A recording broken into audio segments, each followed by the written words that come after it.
All right, here is the full lecture for our study of Judaism.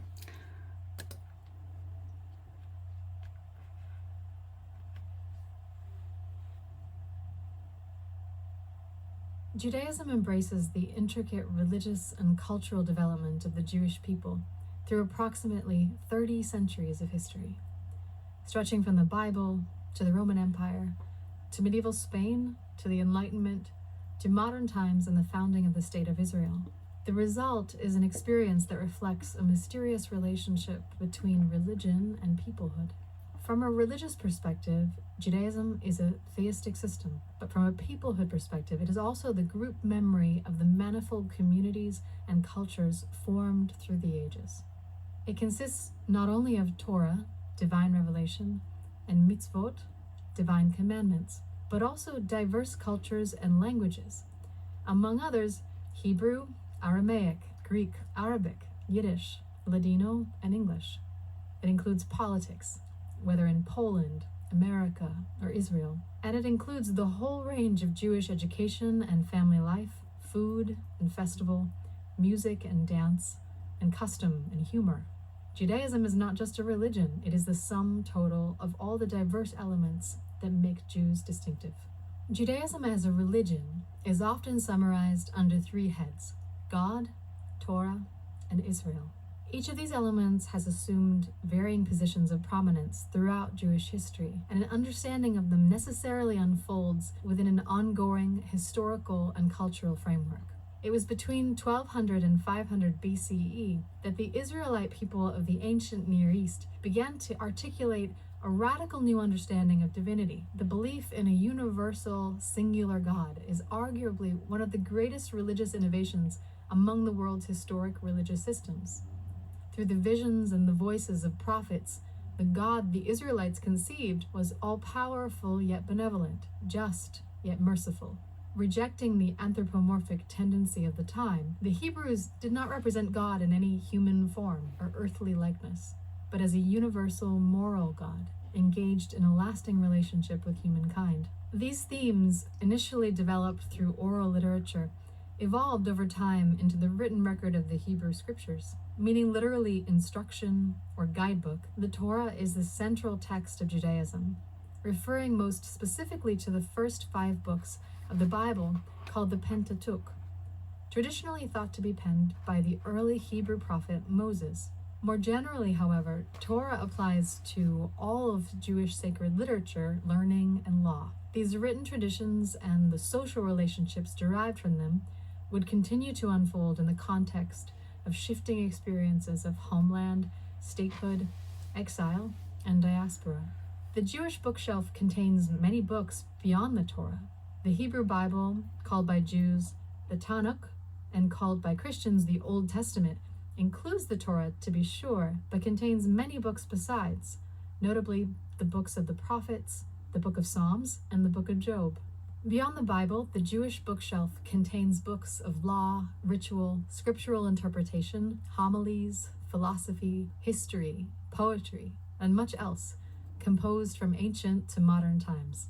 Among these works, perhaps the best known is the Talmud, a massive work composed in Babylonia, modern-day Iraq, in the first centuries of our era.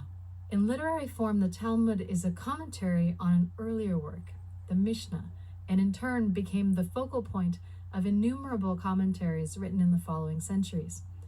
For religious Jews, the Talmud is the foundational document of Jewish law to this day. From both traditional and historical perspectives, the bond of peoplehood has informed Jewish identity throughout the centuries. Conversion to Judaism is possible, but the concept of family heritage remains paramount. The convert is welcomed as a new, adopted member of the family.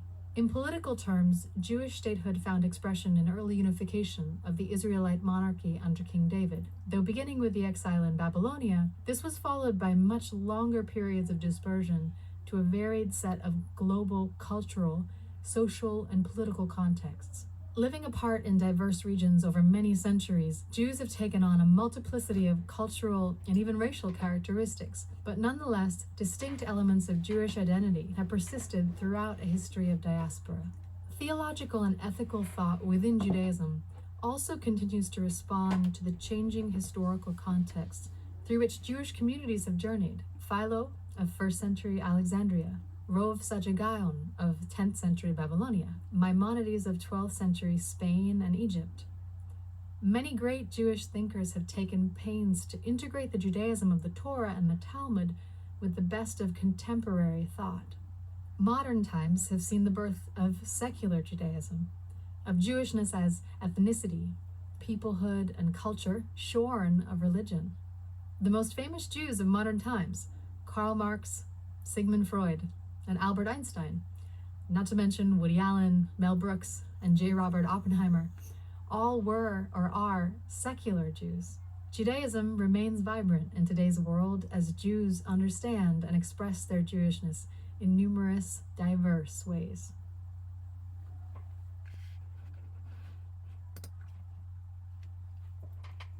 So, as we begin our study of this religion, it is important to note, as the video just spoke about, that many people who identify as Jewish don't actually practice the Jewish religion, but rather just consider themselves to be Jewish based on ethnicity. Of those who do practice the religion of Judaism, there are various different kinds and degrees of Judaism, to include Orthodox, Conservative, Reformed, Rabbinic, Messianic, and then those who ethnically identify but also still take part in the celebrating of some of the high holy holidays, such as Rosh Hashanah or Hanukkah. So we have talked about some of the Abrahamic faiths. We most recently spoke about Islam, and many of us are familiar with Christianity.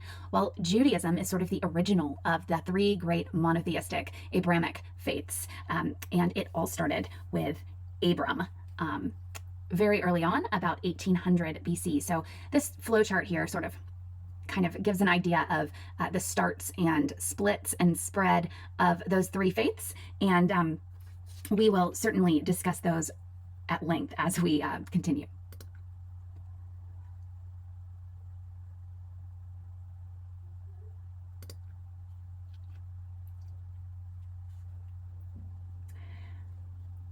So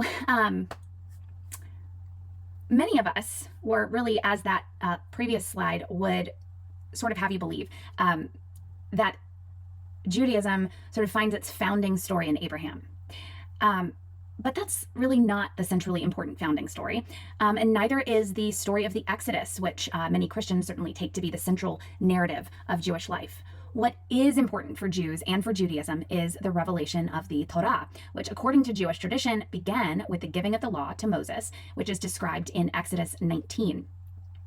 The divine revelation that took place there at Mount Sinai as Moses receives the Torah, as well as the 2 stone tablets with the 10 commandments, plays a role in Judaism that's similar to the role the crucifixion plays in Christianity. So according to Jewish tradition, God revealed the Torah to Moses. This is the first 5 books of Moses, as they're sometimes ascribed, and through him, they were revealed to the Jewish people. So with this partly written and partly oral revelation, the oral part being preserved in traditions of the Jewish people, went the obligation to enter into what is known as the covenant. And the idea of a covenant is first mentioned in the story of Noah. This is in Genesis 9, and it's later developed in the story of Abraham, which is a longer piece in Genesis 12 through 25. The idea of covenant is based upon this ancient Near Eastern practice of conquerors and kings who entered into these binding relationships or covenants with their subject people, and we'll get into that in a little bit. But this Torah that is revealed to Moses and then through him to the Jewish people is the basis for the primary holy book of Judaism, which is the Tanakh. Tanakh comes from the first letter of each of the sections, which are Torah, Nevi'im, and Ketuvim. These books are the same that is found in the Christian Old Testament. However, it is a different order. So the Torah, or the law books, a better word for this would be the teachings, are the 5 books of Moses. And these are Genesis, Exodus, Leviticus, Numbers, and Deuteronomy. We move on to Nevi'im, which are the books of the prophets. So within these, you have the books that you see here, although, again, not necessarily in the same order as they appear in the Christian Old Testament. And finally, the Ketuvim, or the writings. These are, have Psalms, Proverbs, Job, Song of Songs, Ruth, and then finally end up with Ezra. So in this scheme of things, the Torah is really God's instrument for the creation of a covenantal people and the true heritage of his people. Christians often talk about Judaism and the 5 books of Moses as the law. Again, it's far more than just law to Jewish believers. It is a guide to life. The word Torah is seen by Jewish people in 2 ways. In a narrow sense, it's these scrolls of the 5 books of Moses that are preserved as scrolls within all synagogues. But more generally, it signifies the teachings of these books, what is within the books. So knowledge, right? And all of this understood within the context of the other Jewish scriptures and tradition. Seen in this way, the Torah itself is a dynamic source of life and legislation that speaks to each generation anew. So Jews have this duty to preserve the Torah and to interpret it. Traditionally, the rabbis or the Jewish teachers considered every single letter, every word, every sentence to be of the greatest importance. And as a result, many very learned men within the Jewish community have really spent their entire lives in the interpretation of Torah and of Tanakh on the whole, discussing the interpretations and the interpretations of interpretations. Early interpretations were codified in the first few centuries of the Christian era. And these became what is known as the Talmud, and starting from the Babylonian Talmud, which forms one of the great sources of Jewish self-understanding. So, just before we really get into that, let me just sort of go over what is on your screen. So the Talmud is really a collection of these interpretations that we just spoke about and commentary by all kinds of rabbi throughout Jewish history on the Torah. So not just those first 5 books, right? But the entire Tanakh, because Torah means knowledge or teaching. And the Talmud contains Mishnah, which is the writing down of the oral Torah, as well as Tosfos and Gemara. So some other important sacred texts are the Haggadah, which is sort of a guide to Shabbat dinner and to the Passover. Midrash, which is more commentary on the Tanakh. Haggadah, which is a collection really from oral tradition of traditional stories or legends that sort of surround the biblical narrative. Kabbalah, these are texts that kind of cover Jewish mysticism. And then also Siddur, which is prayer liturgy. This is the Talmud. 63 tractates, 523 chapters, 2 million words. After the Bible, the Talmud is the most important work of Jewish literature and has defined Jewish learning for centuries. From the outside, the Talmud looks like a book, albeit a rather formidable book, but from the inside, it looks more like this. Why is it so complicated? To decipher the Talmudic daf, or folio page, we first need to understand what the Talmud is, how it came to be created, and what a volume of Talmud contains. A volume of Talmud is not a book, it's a library of books. A typical volume of Talmud might include more than 100 works, composed by hundreds of authors over a period of more than 1,800 years. Let's deconstruct the daf and then rebuild it layer by layer. The oldest part of the Talmud is the Mishnah. Compiled by Rabbi Yehuda HaNasi in the Holy Land more than 1,800 years ago, the Mishnah was the first officially transcribed record of Torah law, which up until that point had been handed down through the generations as an exclusively oral tradition. The Mishnah, however, is very concise, almost a shorthand. Over the next 300 years, many hundreds of Torah sages analyzed, discussed, and debated the teachings contained within the Mishnah, and these discussions became the Gemara, which together with the Mishnah constitute the Talmud. There are many pages of Gemara for each Mishnah, as these discussions often range far afield to include many additional teachings covering virtually every topic under the sun. The Gemara was completed in the beginning of the 6th century in Babylonia, written mostly in the Aramaic dialect that was the spoken language of the Jewish people at the time. Studying the Talmud is a challenging task. It requires knowledge of its often obscure terminology, being familiar with the many references to parallel Talmudic teachings, and an ability to follow the complex, multi-tiered arguments presented in its discussions. In fact, the Talmud presented on its own would be a closed book to all but the most advanced Talmud scholar. So over the centuries, hundreds of commentaries were written to decipher, explain, and discuss the Talmudic text. Some of these were published alongside the Talmud itself in recognition that they are indispensable to any attempt to properly understand the text. Rashi, the most basic and comprehensive of all Talmudic commentaries, was placed alongside the Talmudic text in some of the earliest manuscripts and published editions of the Talmud. But when one Talmud scholar writes a commentary, other scholars will offer alternative explanations or have additional questions and issues they feel the need to address. Flanking Rashi on the daf is Tosfot, which is actually an anthology of commentaries by dozens of sages, including a number of Rashi's disciples and descendants. The analytic and dialectic style of the Tosfot commentaries strongly influenced the manner in which Talmud has been studied over the centuries throughout Europe and beyond. Over the years, more elements were added to the daf to aid the student's navigation of the text. But there's a limit to how many commentaries a page can hold, even an oversized folio page of Talmud. So other major commentaries were added to the back pages of each tractate for ready reference, and many, many more. In addition, many more commentaries on the Talmud were published and continue to be published each year in separate volumes. Today, if you wish to research a complex issue, compare and contrast different opinions on a topic, trace back their sources, examine the issue's applications in multiple fields, you can open multiple windows on your screen and even hook up more screens to your computer. But centuries before Windows 1.0, centuries before electronic information technologies, Jews committed to exploring the multi-chambered laboratory of wisdom called the Talmud had already invented the original hypertext, the daf.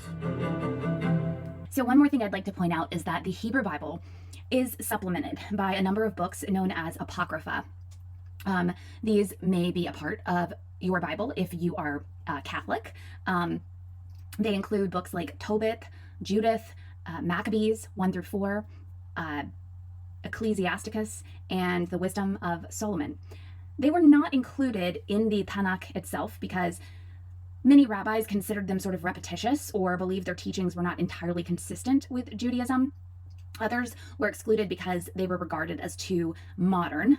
And so since some of these books were actually translated as part of the Septuagint, or the Greek translation of the Hebrew Bible, which was produced by Jewish scholars around 260 BC, they did acquire a certain degree of authority among Greek-speaking Jews. It's also worth noting that the earliest fragmentary evidence for manuscript sources we have for the Hebrew Bible date back to the 2nd century BC. These come from both Dead Sea Scrolls and a vast collection of documents known as the Cairo Geniza. There are also amulets, like sort of little pieces of jewelry, bearing inscriptions from the Torah and other forms of inscription dating back to the 7th century BC. The first complete set of manuscripts dates from the 10th century AD, and this is what is known as the Masoretic text, which is the received or authorized text, the authoritative text of the Hebrew Bible, the Tanakh.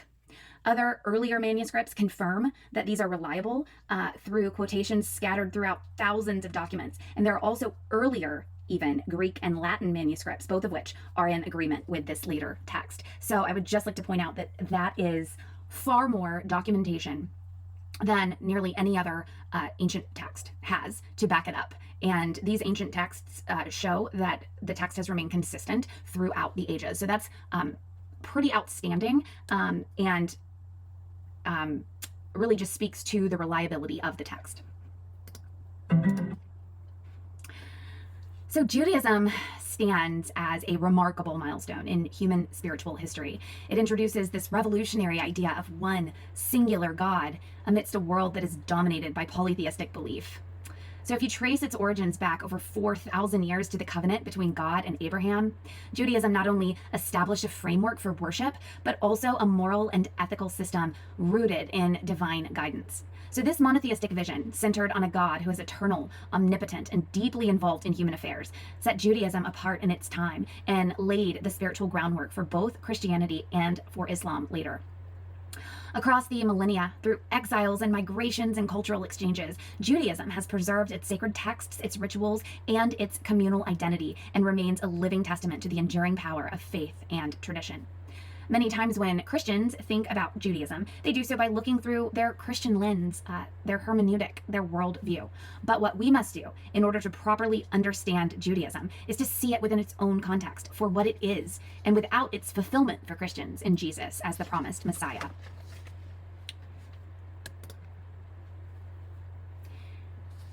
So I spoke here earlier about the fact that of the three Abrahamic religions, that Judaism is the original, the oldest. And we can kind of see with this chart that where everything sort of begins. So we have Judaism beginning in about 1300 BC, and then followed by Christianity, which begins at 0 AD. And lastly, we have the religion of Islam beginning in 622 AD or CE, whichever you prefer. And again, just like in the previous slide, we can kind of see how these branch out, if you will. And one note to kind of think about with Judaism is that it is like the trunk of a tree whose branches are Christianity and Islam. So this is why I have the old tree on the back of this slide. So I've mentioned that often, for those of us who are not Jewish, we must look at this religion within its own context. As I mentioned, Torah and the Tanakh, in which it's contained, aka the Old Testament or the Hebrew Bible, are not the only sacred text within Judaism. Oral tradition provides context to that biblical narrative, and then the oral tradition, as well as what's written within the Tanakh, has been discussed and debated and interpreted throughout history by numerous scholarly rabbis, and that is, again, written down within the Talmud and the Midrash. Well, according to Haggadah, which again is this sort of collection of stories passed on through oral tradition and then later codified, and also elaborated upon in midrashic texts such as the Bereshit Rabbah, 2,000 years prior to the creation of the heavens and the earth, as spelled out in the book of Bereshit or Genesis in the Tanakh. In Jewish tradition, God first created 7 important elements. First, the Torah, or wisdom, and as we see in the book of Proverbs, wisdom, or Torah, meaning instruction, teaching, is personified as female. Well, Torah is also seen as the divine blueprint for creation and serves as this guiding principle for the structure and purpose, or moral and spiritual architecture of the universe. He also creates the throne of glory, and this symbolizes the sovereignty of God, representing his divine and eternal rule and his divine authority, which governs creation. Next, he creates the celestial sanctuary, or the temple, Beit HaMikdash, which is the temple in Hebrew.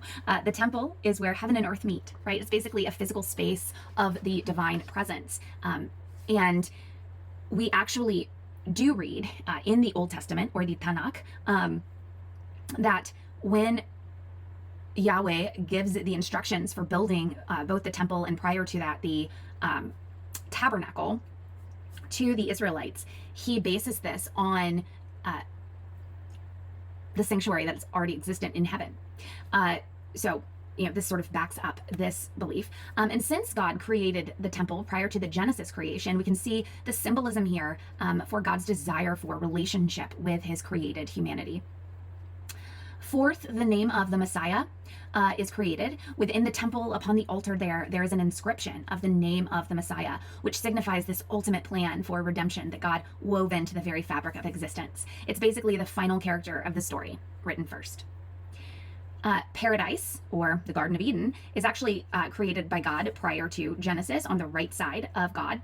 The ultimate flourishing of humanity is the core purpose of creation. So this is what he wants for humanity. It is the ideal.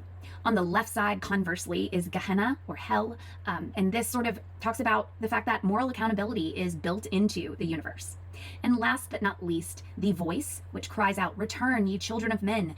This is known as Teshuvah, and this is sort of the concept of repentance. So when we reflect on God's mercy and his foresight, recognizing that humanity would have the capacity to fail, but he also gives them the ability to return and repair. The Haggadah also mentions that God created and destroyed worlds before creating the current one. This concept appears in Bereshith Rabbah, or Genesis Rabbah 3:7, where it is written, God created worlds and destroyed them, saying, this one pleases me, those did not. Well, you ask, why would and why did, in the Jewish tradition, God create and destroy these other worlds? Well, first, the destruction of previous worlds is sort of interpreted as a process of divine experimentation. You might think of it as a painter sketching multiple drafts before producing a masterpiece, each draft contributing to the final creation. The notion of destroyed worlds also serves as a reminder of the fragility and sanctity of the current creation. Humanity being called by God to honor and sustain this world to prevent its destruction. And then also in Genesis 1:2, the world is described as, quote, formless and void. In Hebrew, this is tohu vebohu. And Midrashic interpretations connect this state to remnants of earlier worlds, symbolizing that creation sort of arose from the ashes of past creations. The specifics of these prior worlds are not really described in detail within the Haggadah, but they are often imagined as lacking something essential, whether it be harmony or morality or the ability to sustain life as God had intended. Some mystics, such as those that practice Kabbalah or Jewish mysticism, tie this concept to the idea of cosmic vessels shattering, or Shavarat HaKalim, which reflects a divine process of repair, or tikkun.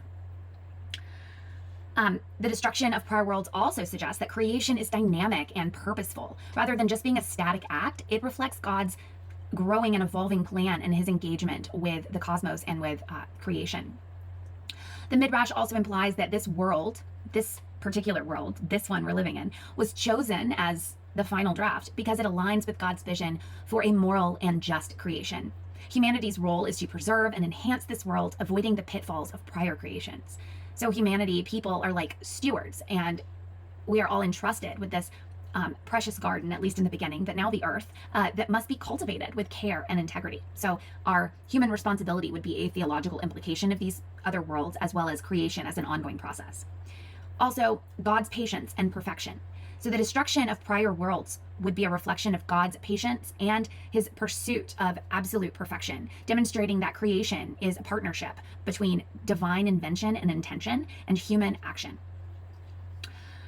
So I just want to read you a little excerpt from the Haggadah's creation of the world. And this part that I'm going to read is called The Creation of the World, the First Things Created.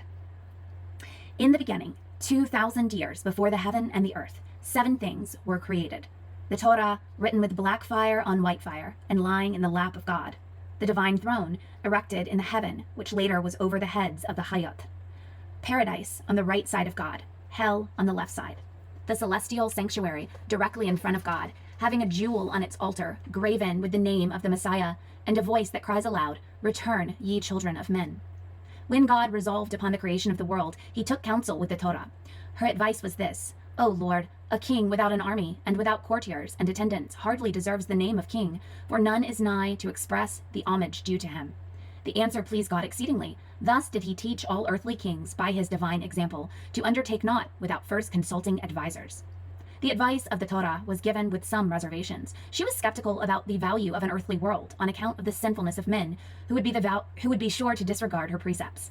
But God dispelled her doubts. He told her that repentance had been created long before, and sinners would have the opportunity of mending their ways. Besides, the temple service would be invested with atoning power, and paradise and hell were intended to do duty as reward and punishment. Finally, the Messiah was appointed to bring salvation, which would put an end to all sinfulness. Nor is this world inhabited by man the first of things earthly created by God. He made several worlds before ours, but he destroyed them all because he was pleased with none until he created ours. But even this last world would have had no permanence if God had executed his original plan of ruling it according to the principle of strict justice. It was only when he saw that justice by itself would undermine the world that he associated mercy with justice and made them to rule jointly. Thus, from the beginning of all things prevailed divine goodness, without which nothing could have continued to exist. If not for it, the myriads of evil spirits had soon put an end to the generations of men. But the goodness of God has ordained that in every Nisan, at the time of the spring equinox, the seraphim shall approach the world of spirits and intimidate them so that they fear to do harm to men. Again, if God in his goodness had not given protection to the weak, the tame animals would have been extirpated long ago by the wild animals. In Tammuz, at the time of the summer solstice, when the strength of Behemoth is at its height, he roars so loud that all the animals hear it, and for a whole year they are affrighted and timid, and their acts become less ferocious than their nature is. Again, in Tishri, at the time of the autumnal equinox, the great bird Ziz flaps his wings and utters his cry, so that the birds of prey, the eagles and the vultures, blench, and they fear to swoop down upon the others and annihilate them in their greed. And again, were it not for the goodness of God, the vast number of big fish had quickly put an end to the little ones. But at the time of the winter solstice, in the month of Tebet, the sea grows restless, for then Leviathan spouts up water, and the big fish become uneasy. They restrain their appetite, and the little ones escape their rapacity. Finally, the goodness of God manifests itself in the preservation of his people Israel. It could not have survived the enmity of the Gentiles if God had not appointed protectors for it. The archangels Michael and Gabriel. Whenever Israel disobeys God and is accused of misdemeanors by the angels of the other nations, he is defended by his designated guardians with such good result that the other angels conceive fear of them. Once the angels of the other nations are terrified, the nations themselves venture not to carry out their wicked designs against Israel. That the goodness of God may rule on earth as in heaven, the angels of destruction are assigned a place at the far end of the heavens, from which they may never stir, while the angels of mercy encircle the throne of God at his behest. So, getting into it, God creates the universe when we go to Genesis, or Bereshit, in 6 days. And this culminates in humanity. They're made in his image, or imago Dei. And humanity is given responsibility. It is granted dominion over creation, reflecting God's intent for humans to act as stewards. And so, after the 6 days are complete, the 7th day is then sanctified as the Sabbath, or Shabbat, emphasizing rest and the holiness of time. And we see that the key theme is that God's creation is very good, or tov miod, indicating its initial perfection and harmony. So we all know the story of the Garden of Eden. God places the first man and the first woman, Adam and Eve, in the Garden of Eden to take care of it, to tend it. And he gives them freedom, as well as purpose. But he sets a boundary. They must not eat from this one tree, the tree of knowledge of good and evil. And this boundary symbolizes trust and obedience, foundational aspects of that human-divine relationship. Well, then Eve is tempted by what is called in Bereshit as a serpent, but really the word used there is the shining one. But the woman is tempted by the shining one and decides to go ahead and eat the forbidden fruit. She then shares it with her husband, Adam. And this represents, of course, disobedience, but also a desire for autonomy from God, a desire to be like God. They eat this fruit, and the proverbial eyes of both Adam and Eve are opened, and it leads to shame and a fractured relationship with God. So God curses this shining one, and we have the first prophecy of Moshiach, or the Messiah, and he makes work laborious, whereas prior it had been sort of a joy. And then he also creates pain in childbirth. And this would have been probably to restrict population a little bit, to curtail it, maybe would be a better way to say. But when it talks about their eyes being opened, it's sort of like doing something and being confident in it, and then you do that thing, whatever it is, and all of a sudden the shame sets in, and like the realization of what you've done sets in. And so we can think of it that way. Of course, sin, or an action that has negative consequences, always fractures human relationships. And that's one thing that this first story of the fall is pointing out, that sin enters the world. It introduces death. It introduces suffering and estrangement from God. Right? Because Adam and Eve are then expelled from the Garden of Eden. They no longer have access to that tree of life, and this results in the loss of immortality. So they're now mortal. But even in judgment, God provides grace by clothing Adam and Eve. And what does he use? He uses the skins of animals. So if you think about the significance of this, bloodshed by an innocent to cover sin, it foreshadows redemption. So once Adam and Eve are out of the garden, they have children. And the first of these two are Cain and his younger brother, Abel. I'm sorry. Both of them are doing their jobs. Cain is sort of a farmer, if you will, and Abel is a shepherd. They both bring offerings to God. And God accepts Abel's offering, but he rejects Cain's. And this is not due to necessarily what they brought, but really the heart stance with which they brought it, whether to honor God or out of an obligation. Well, this brings Cain to a state of anger and jealousy, and he decides to murder his brother. Cain is then cursed to wander the earth, but God marks him for protection, and even though he is not repentant at all. And this demonstrates both his justice and his mercy. And we can see here that sin escalates quite a bit from disobedience all the way to violence. And again, that the relationship between family members and between humans really are definitely affected by sin. So Cain's descendants, Canaan, if you want to put the two together, so the later Canaanites that the Israelites face, and the land of Canaan, where the promised land is, where they are to settle. Cain's descendants built those cities and developed culture, like music and metalworking, but still sin continues to grow. So humanity multiplies, but so does wickedness. And the Torah states that in Genesis 6:5, every inclination of the thoughts of the human heart was only evil all the time. So God expresses this divine grief over this pervasive corruption that has come about with his people.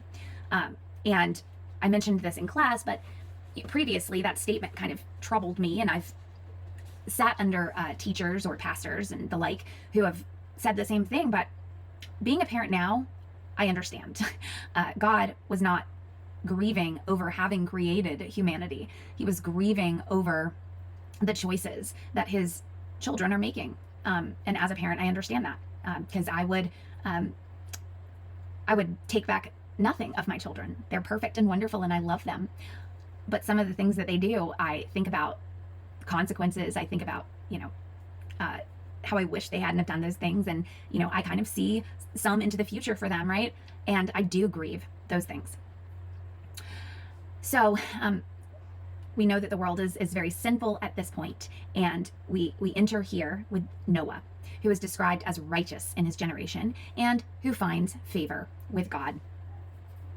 And I'm going to pause right here and show you something that I think is pretty neat. So right here in the Torah, in Genesis 6-ish, we get our first of many genealogies within Jewish and Christian scripture. And there are at least three really interesting things about this first genealogy. First is the list of names. Okay, there are 10 generations from Adam to Noah listed. It's important to know that Hebrew names given in the Bible are not so much translated as names into English, but they're transliterated. So to the approximate way they were pronounced. So when we study the text in the original Hebrew and look at the root words in the original language, something interesting comes up in this first genealogy. So on the left, we have the Hebrew name, and on the right, it's English translation. So from Adam to Noah, man appointed incurable sorrow, the blessed God shall come down, teaching. His death shall bring the despairing rest or comfort. So I think that that's pretty interesting. Because you can't input that into the text. It's just there. And you will note that I have the name and translation Methuselah highlighted. So you may have heard the name of Methuselah in the past. His name means his death shall bring. But what I want to point out is, first of all, that Methuselah was the son of Enoch. And Enoch was, from the age of 65, a prophet, if you will. The flood of Noah, did not come as a surprise to these people. It had been preached on and prophesied on by the time it came for 4 generations. So Enoch was given a prophecy that as long as his son, Methuselah, was alive, the judgment of the flood that he had been prophesying and preaching about would be withheld. But that as soon as Methuselah died, the flood would be sent forth. So Enoch names his son to reflect this prophecy. That's a lot of faith, right? So the name Methuselah comes from 2 roots, muth, which means death, and shalach, which means to bring or to send forth. So it signifies his death shall bring. And indeed, in the year that Methuselah died, the flood came. So Methuselah was 187 when he had Lamech, his son, and he went on to live 782 more years. Lamech had his son Noah when he was 182, and the flood came when Noah was 600. So if you take 187 plus 182 plus 600, this equals 969, which was Methuselah's age when he died. It's interesting that Methuselah's life was effectually a symbol of God's mercy in forestalling the coming judgment of the flood. And so it's fitting that his lifetime is the oldest one noted in the Bible, symbolizing the extreme extensiveness of God's mercy. Okay, so God finds Noah righteous, the only one, and so he commands Noah to build this ark, which is an absolutely enormous structure to save his family and some representatives of animal life while flooding the earth to cleanse it of sin. Again, this has been prophesied for 4 generations now, so it's not a surprise to the people. Noah building this massive ark in the middle of dry land, and the fact that we believe that this, until this time, there had been sort of a canopy above the earth, and it had not allowed rains like this in, because it provided moisture without the need for rain from the atmosphere. Those things would have come as a surprise to the rest of humanity. And so the flood lasts for 40 days and 40 nights, at which time the waters begin to subside, and eventually the ark comes to rest on Mount Ararat. So after the flood, Noah and his family and all the animals depart from the ark, and the first thing Noah does is he builds an altar. And it is at this time that God establishes a covenant with all of humanity, the very first. And in this, he promises never to destroy the earth by flood again, no matter how wicked humanity has become. And humans are reaffirmed as stewards of the earth, and the provision for eating meat is also given. Now, prior to this, humans are commanded to eat of the fruit of the earth, so vegetables, fruits, grains, that sort of thing. According to Jewish theology, the 7 laws of Noah, or the Noahide laws, or the Noachian laws, all the same thing, were given by God as a covenant with Noah and with the sons of Noah, or all of humanity at this time. So most medieval Jewish authorities considered that all of the 7 commandments had already previously been given to Adam, although Maimonides, who is a Jewish scholar we'll speak about later on, considered that the dietary law regarding eating meat had not been given until Noah.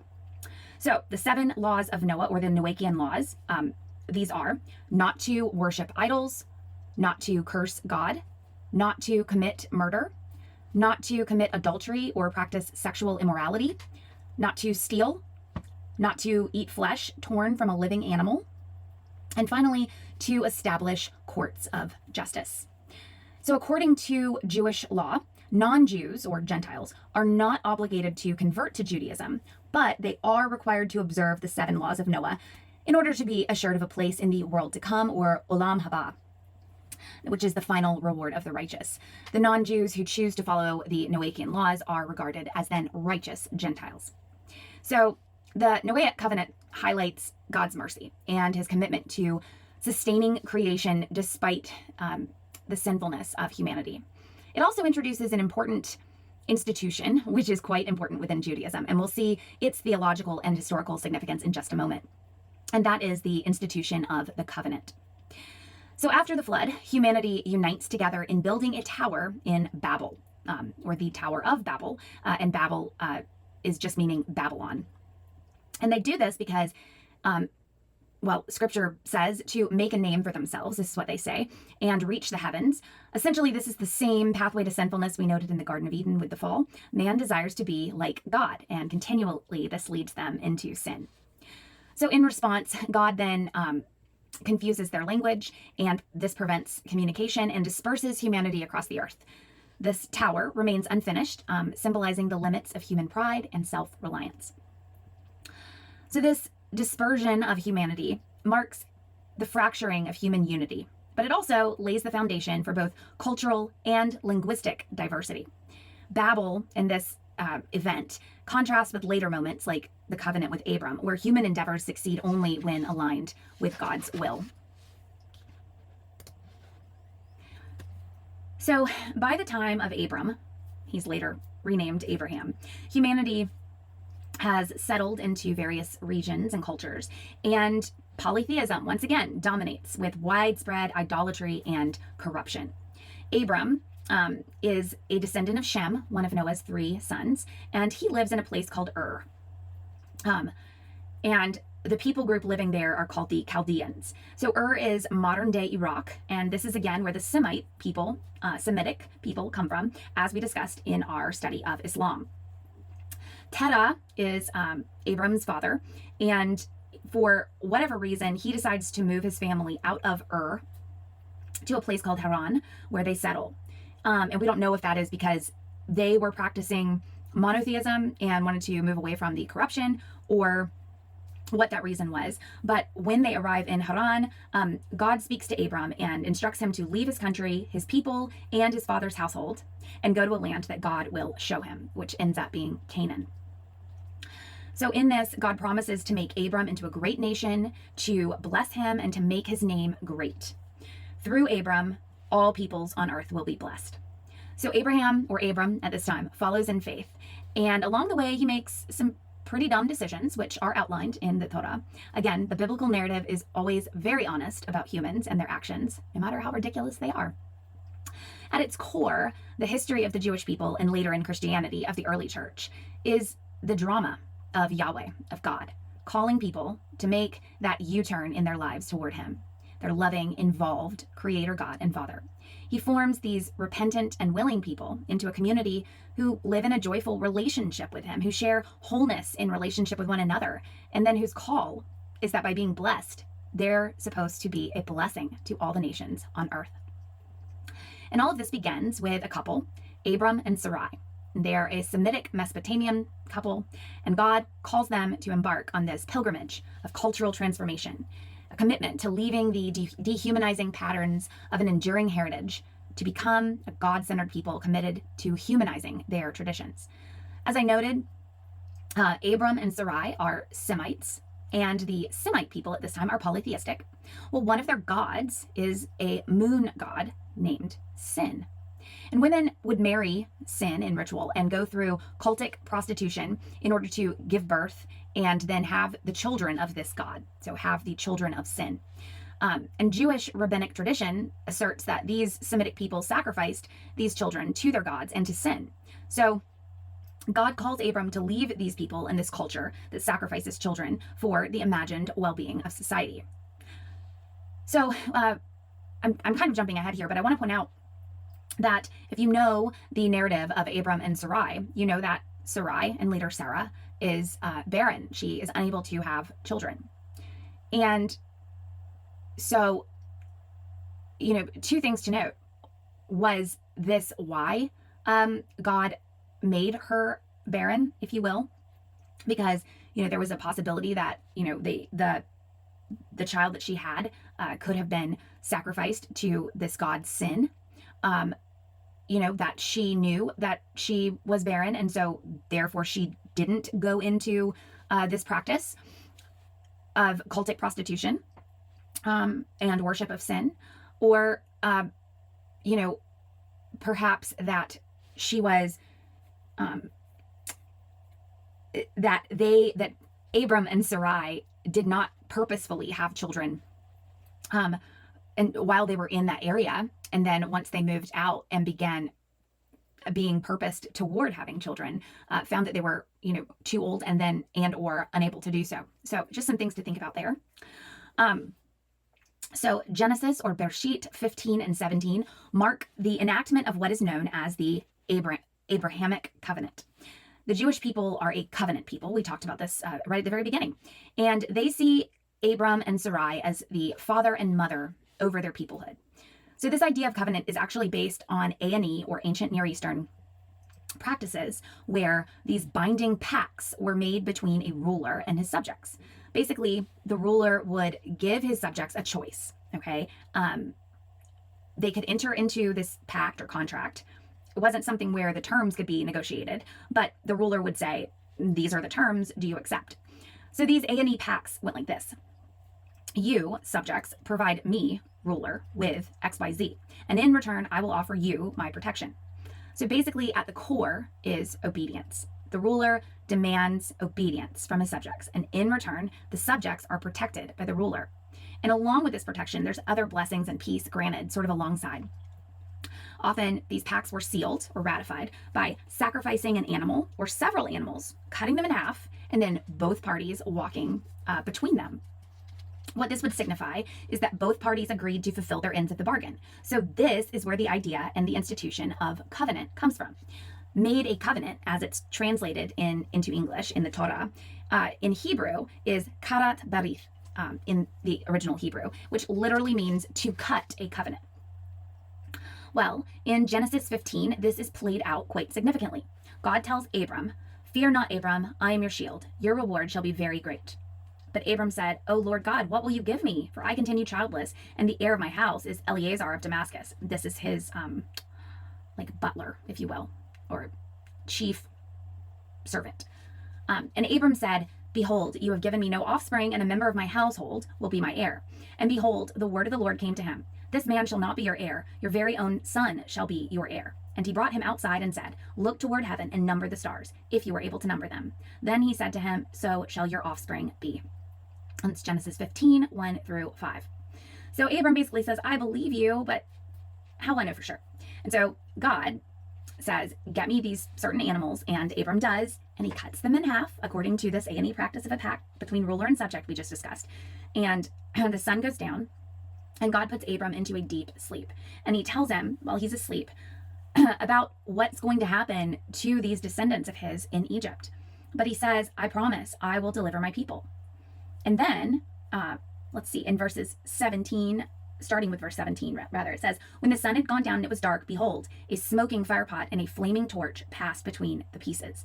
On that day, the Lord made a covenant with Abraham, saying, To your offspring I give this land, from the river of Egypt to the great river, the river Euphrates. The land of the Kenites, the Kenizzites, the Cadmonites, the Hittites, the Perizzites, the Rephaim, the Amorites, the Canaanites, the Girgashites, and the Jebusites." So notice, only God, seen there as the smoking fire and flaming torch, passes through the animals. The ruler is making a covenant with his subjects, but he is the only one who ratifies it, meaning that God promises to fulfill this covenant, this part, the giving of the land, without any action on the part of his people. So within this covenant, God promises that Abram will have many descendants, although he's already an old man and has no children, and his wife is also old and infertile. And he promises that while Abram's descendants will be subjugated, that he will deliver them. That Abraham's descendants are his people through covenant, and he gives Abram this land, which a teensy portion of it is what we now refer to as Israel. The land God actually gives to Abram in covenant is much, much larger than what they actually take claim of within the pages of Scripture, and certainly of what Israel consists of today. So there's a lot in this covenant to which Abram has no obligation other than that he agreed to it, right? God is the one obligation. And he is the only one, who has any obligations in this piece of the covenant.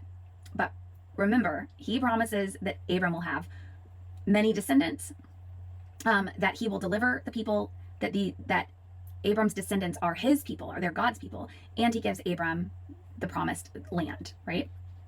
So not only is this rather significant, a ruler giving his blessing and protection away for free, right? But here we have God making this covenant with Abram, promising him numerous descendants and land, and that he'll take care of him and his descendants. They'll be his people by covenant. And how does Abram respond in the next chapter? Well, he and his wife decide they're going to take matters into their own hands.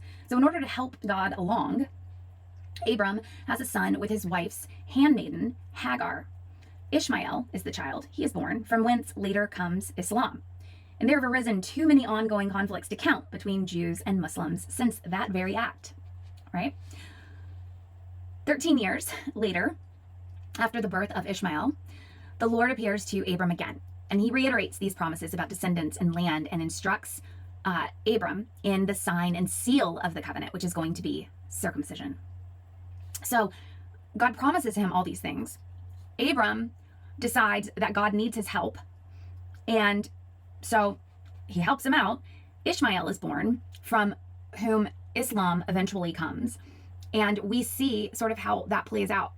God says, I've got it. You say, I'm going to help you out a little bit. And from that decision, all kinds of conflict occurred from, this man's one decision to help God.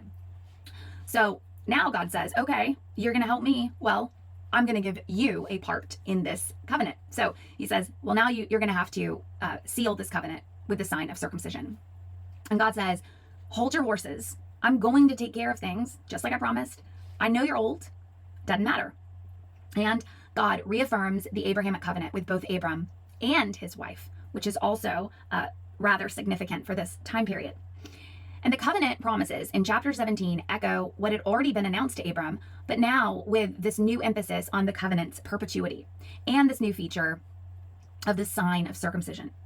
In addition, God also changes Abram's name to Abraham and Sarai's name to Sarah. Additionally, in this chapter 17, reiteration of the Abrahamic covenant, God introduces the part of the bargain for Abraham and his descendants. He says in verses 7 through 9, and I will establish my covenant between me and you and your offspring after you throughout their generations for an everlasting covenant to be God to you and to your offspring after you. And I will give to you and to your offspring after you the land of your sojournings, all the land of Canaan, for an everlasting possession, and I will be their God. And God said to Abraham, as for you, you shall keep my covenant, you and your offspring after you throughout their generations. So circumcision is now required for all men, and as they're born, all baby boys at 8 days old, it symbolizes the covenant between God and his people. Of course, this is ritualized within Judaism today with a ceremony known as a bris, or the Brit Milah. Bris is the ceremony of circumcision in Judaism, and today it's generally performed by a individual known as a mohel on the 8th day after the infant's birth, and it's followed by a celebratory meal. Brit Milah is considered among the most important and central commandments within Judaism, and the whole rite has played a central role in the formation and history of the Jewish people. As a matter of fact, the Talmud, when discussing the importance of Brit Milah, considers it equal to all other mitzvot, or commandments. Jews who voluntarily fail to undergo circumcision, barring some extraordinary circumstance, right? So sickness or something of that nature, are believed to suffer kara in Jewish theology, which is the extinction of the soul and denial of a share in the world to come. Judaism, though, does not see circumcision as a universal moral law. Rather, the commandment is exclusive to followers of Judaism and the Jewish people. Gentiles who follow the Noahide laws are believed to have a portion in the world to come. And Gentiles who follow circumcision as well, your place in the world to come is cemented just a little bit more. But it's important to note here that while the Noahic covenant, the Noahide laws, are for all of humanity, God only makes this Abrahamic covenant with Abraham and his descendants, the Jewish people. However, both covenants are everlasting.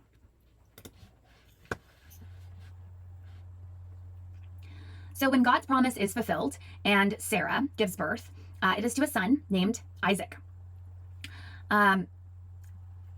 So when this happens, the covenant people of God, the Abrahamic line, are established. Isaac, there's a whole piece we're skipping out on here, but fast forward to Isaac being a grown-up, and he has twin boys. Here's that instance of twins within a faith. Again, they're named Esau and Jacob. And Jacob is the younger of these two. So once more, the younger of the two. So Isaac was the younger of Ishmael and Isaac. And we have Seth being the third of Adam's sons, who's the one to carry on that genealogy, that line. So the younger is the one who receives the blessing. This is done through trickery, and basically Jacob steals Esau's birthright. Read about it. And as he is like actively running away from his problems, he has an encounter with God where they wrestle. And after this, God changes Jacob's name to Israel, which means he who struggles or wrestles with God. So when God changes a name, there's always something significant going on there. This is where the Israelites originate, as does the name of their homeland today. So Jacob goes on to have 12 sons, and from these come the 12 tribes of Israel. And we can see them down here towards the bottom of the tree: Reuben, Simeon, Levi, Judah, Dan, Naphtali, Gad, Asher, Issachar, Zebulun, Joseph, and Benjamin. So this narrative, once more, introduces this theme of sibling rivalry and familial strife being made worse by sin. Jacob, or Israel, long story short, has two wives, Leah and Rachel. And Rachel is the one he loves, but she's not extremely fertile. So Jacob has children with his other wife, Rachel's older sister, Leah, and with Rachel's handmaiden, Bilhah, and with Leah's handmaiden, Zilpah. And finally, his youngest two sons, Joseph and Benjamin, by his favorite wife, Rachel. Well, due to her own sin, Rachel dies in childbirth, or shortly thereafter, while she is giving birth to Benjamin. And Israel, or Jacob, is not shy about the fact that his now deceased wife and mother of his two youngest sons was his favorite wife, and that his two youngest sons are his favorite children. Now, not only is your dad being kind of a jerk, but he's also dishonoring your mom, right? If you're one of, the other 10 sons, whether that's Leah, Bilhah, or Zilpah, if you're one of the other 10. And if you're a favorite child, Joseph and Benjamin, who knows he's the favorite child, you're probably going to be a little bit of a brat, right? And so we see this come full circle. Joseph is gifted with this beautiful robe, and he starts bragging about it to his brothers. And then he starts telling them about these dreams he has where he's ruling over them. And they've had enough of this. And so his brothers decide they're going to kill him and be done with it. But in the end, they decide, no, we won't kill him. We'll just throw him in this hole and sell him instead to these Ishmaelite caravanners.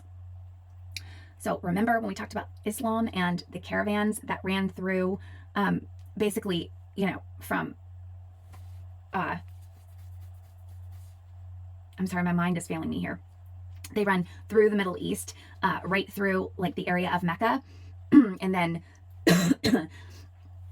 Ishmael is said to have gone to the Middle East, to Arabia, to settle.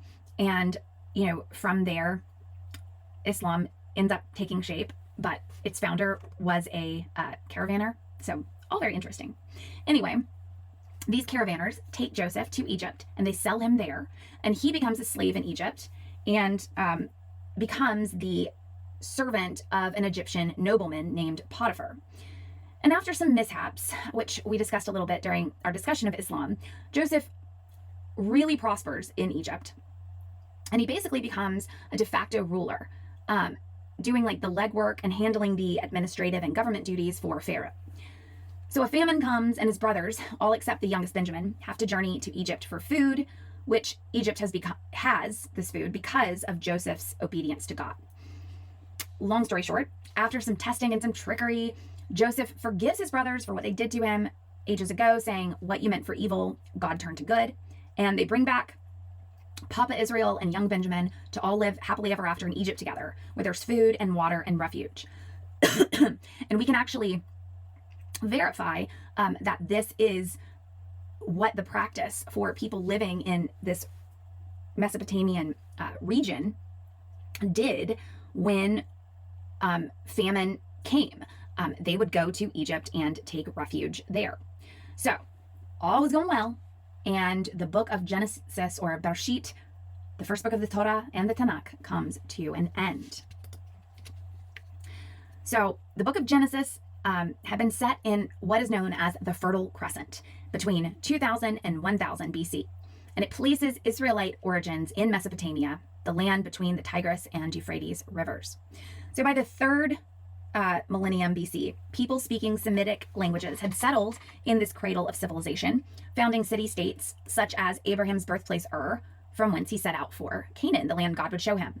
And according to this first chapter of the next book in the Torah, Exodus, it was during one of the sojourns to Egypt from Canaan for famine that the ancestors of the Israelites end up being enslaved. So later chapters of Exodus show that they regarded their escape from slavery and their subsequent desert wanderings as the decisive moments in their collective existence. And they bound themselves in a covenant with the invisible God to whom they had attributed their deliverance. So let's talk a little bit about that.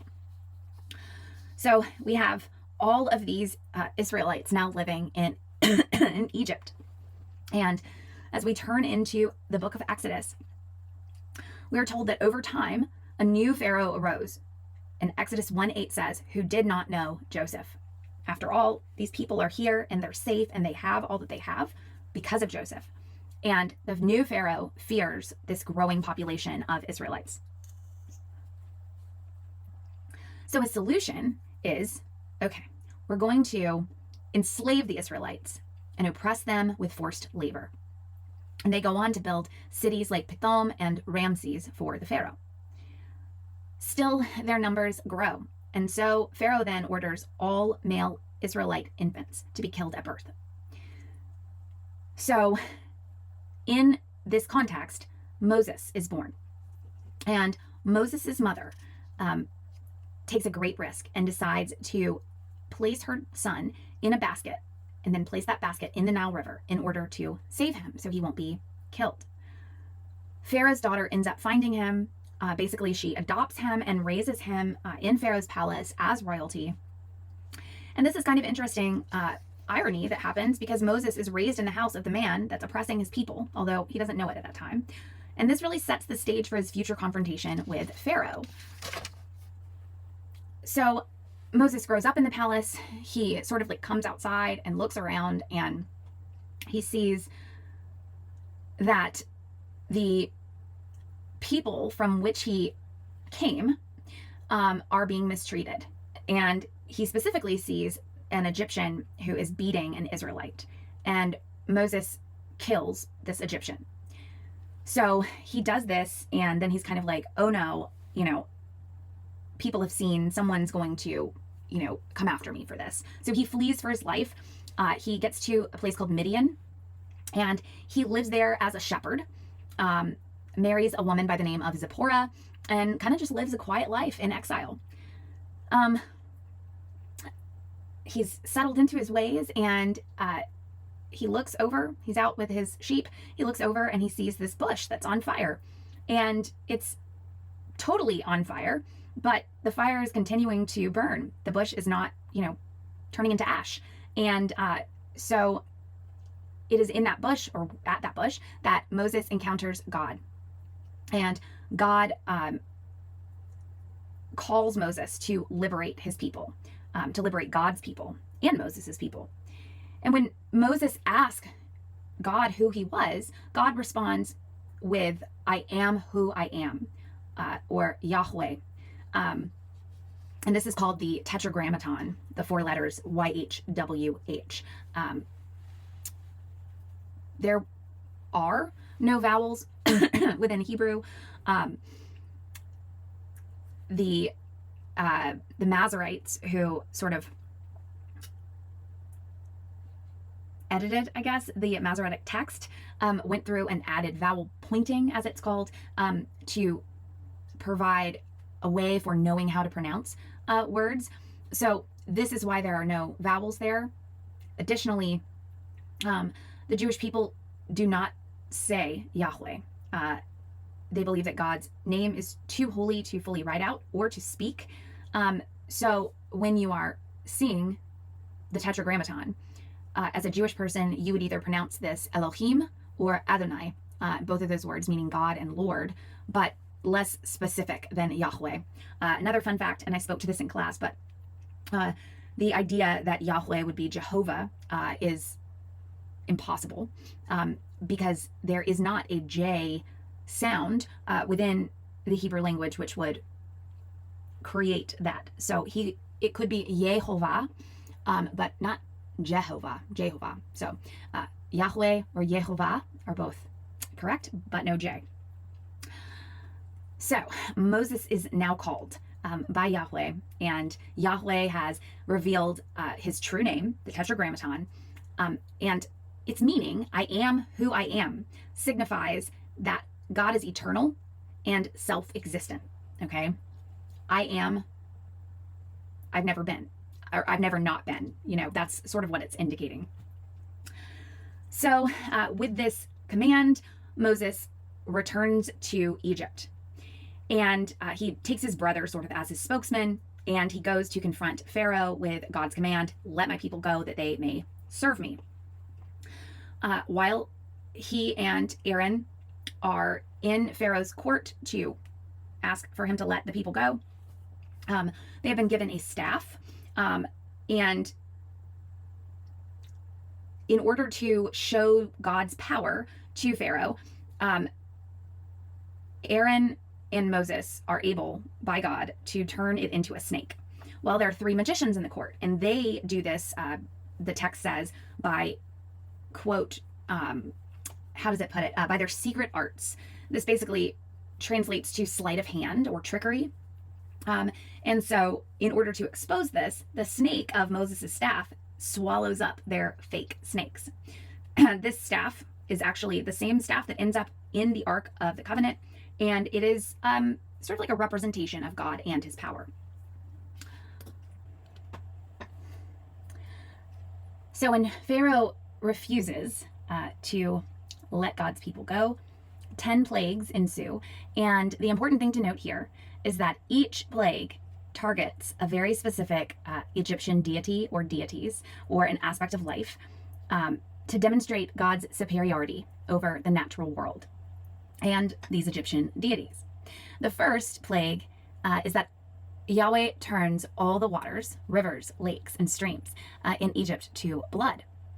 This is significant because of how the Egyptians saw the world. So they were not only polytheistic, they were pantheistic. And we know about pantheism from our study of several religions. So they saw divinity in every part of nature, and the Nile River in particular. It was singularly deified, not by just one, but by 2 gods. Hapi and Osiris were gods of the Nile. The Nile was also considered to be a life source for the people. It was where they got their water and where they bathed. It was a source of sustenance from the fish that they catch there. And when Yahweh turns the Nile to blood, not only does it become undrinkable, but the fish die as well. So this life source, considered extremely powerful, and its gods, Hapi and Osiris, are rendered lifeless. The second plague is an infestation of frogs. Frogs came up from the Nile River and were in people's homes, in the palace, in their food, in the clothing, in their stores, all over, outside, of course.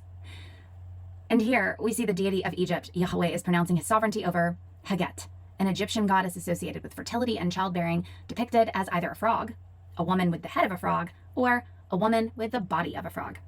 Egyptian women even wore amulets and jewelry portraying Haget, believing she would increase their fertility and protect them during their pregnancies and labor. So not only is Haget a deity, but Egyptians believed all frogs symbolize life and fertility, because as the Nile flooded in the spring, frogs would appear. So these were sacred animals, and Egyptians were forbidden to kill them.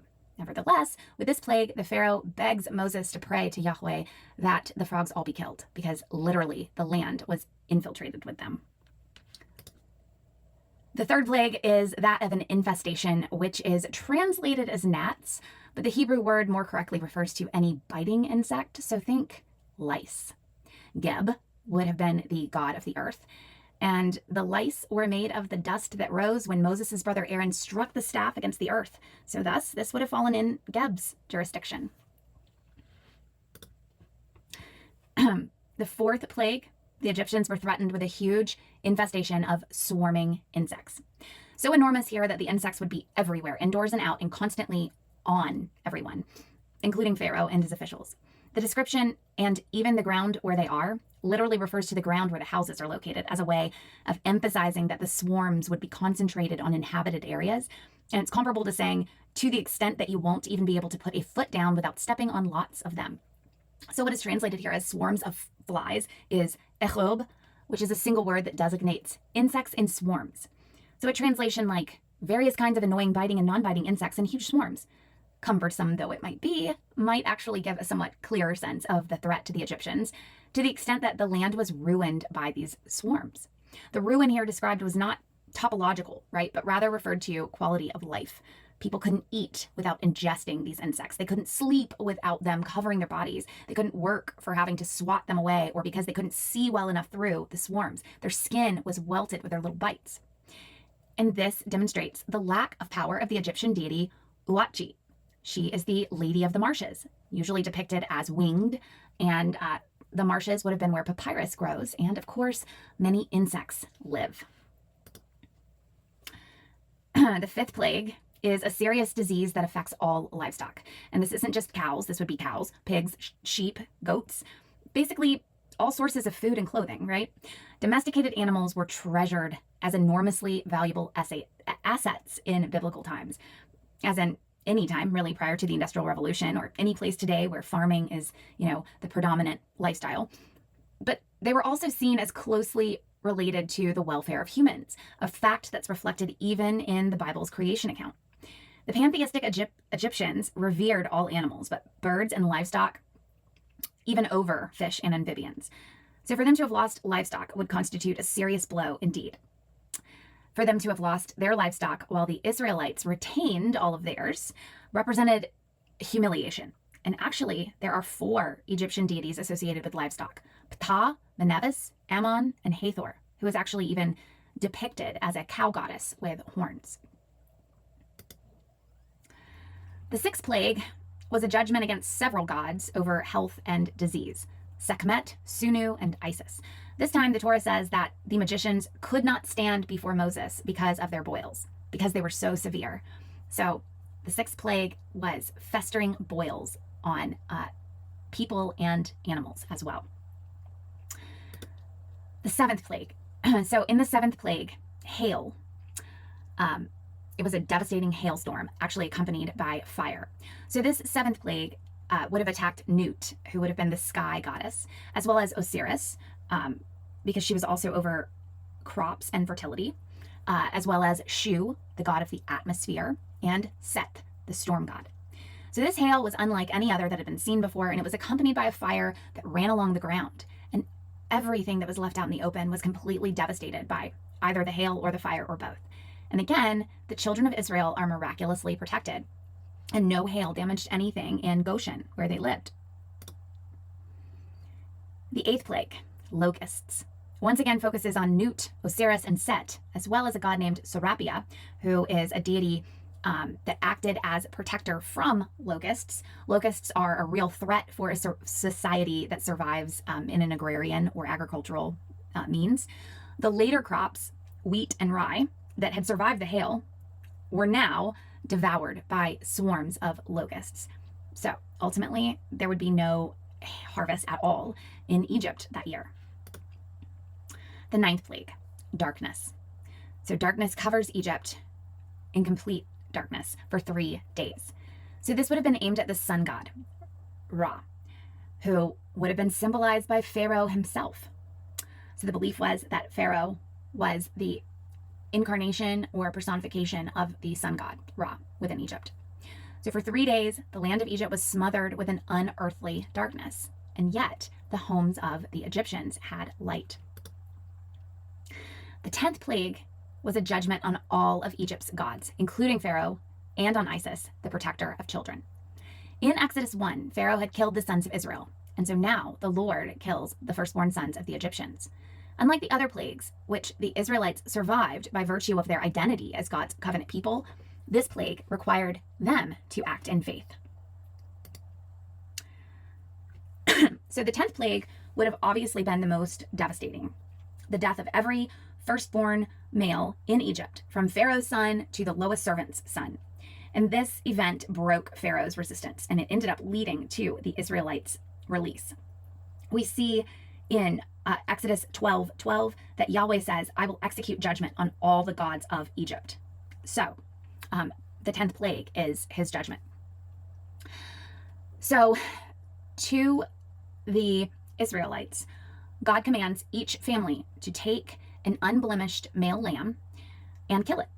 And the blood of the lamb was then to be smeared on the top and the sides of their doorways. And then the lamb was to be roasted and eaten that very night.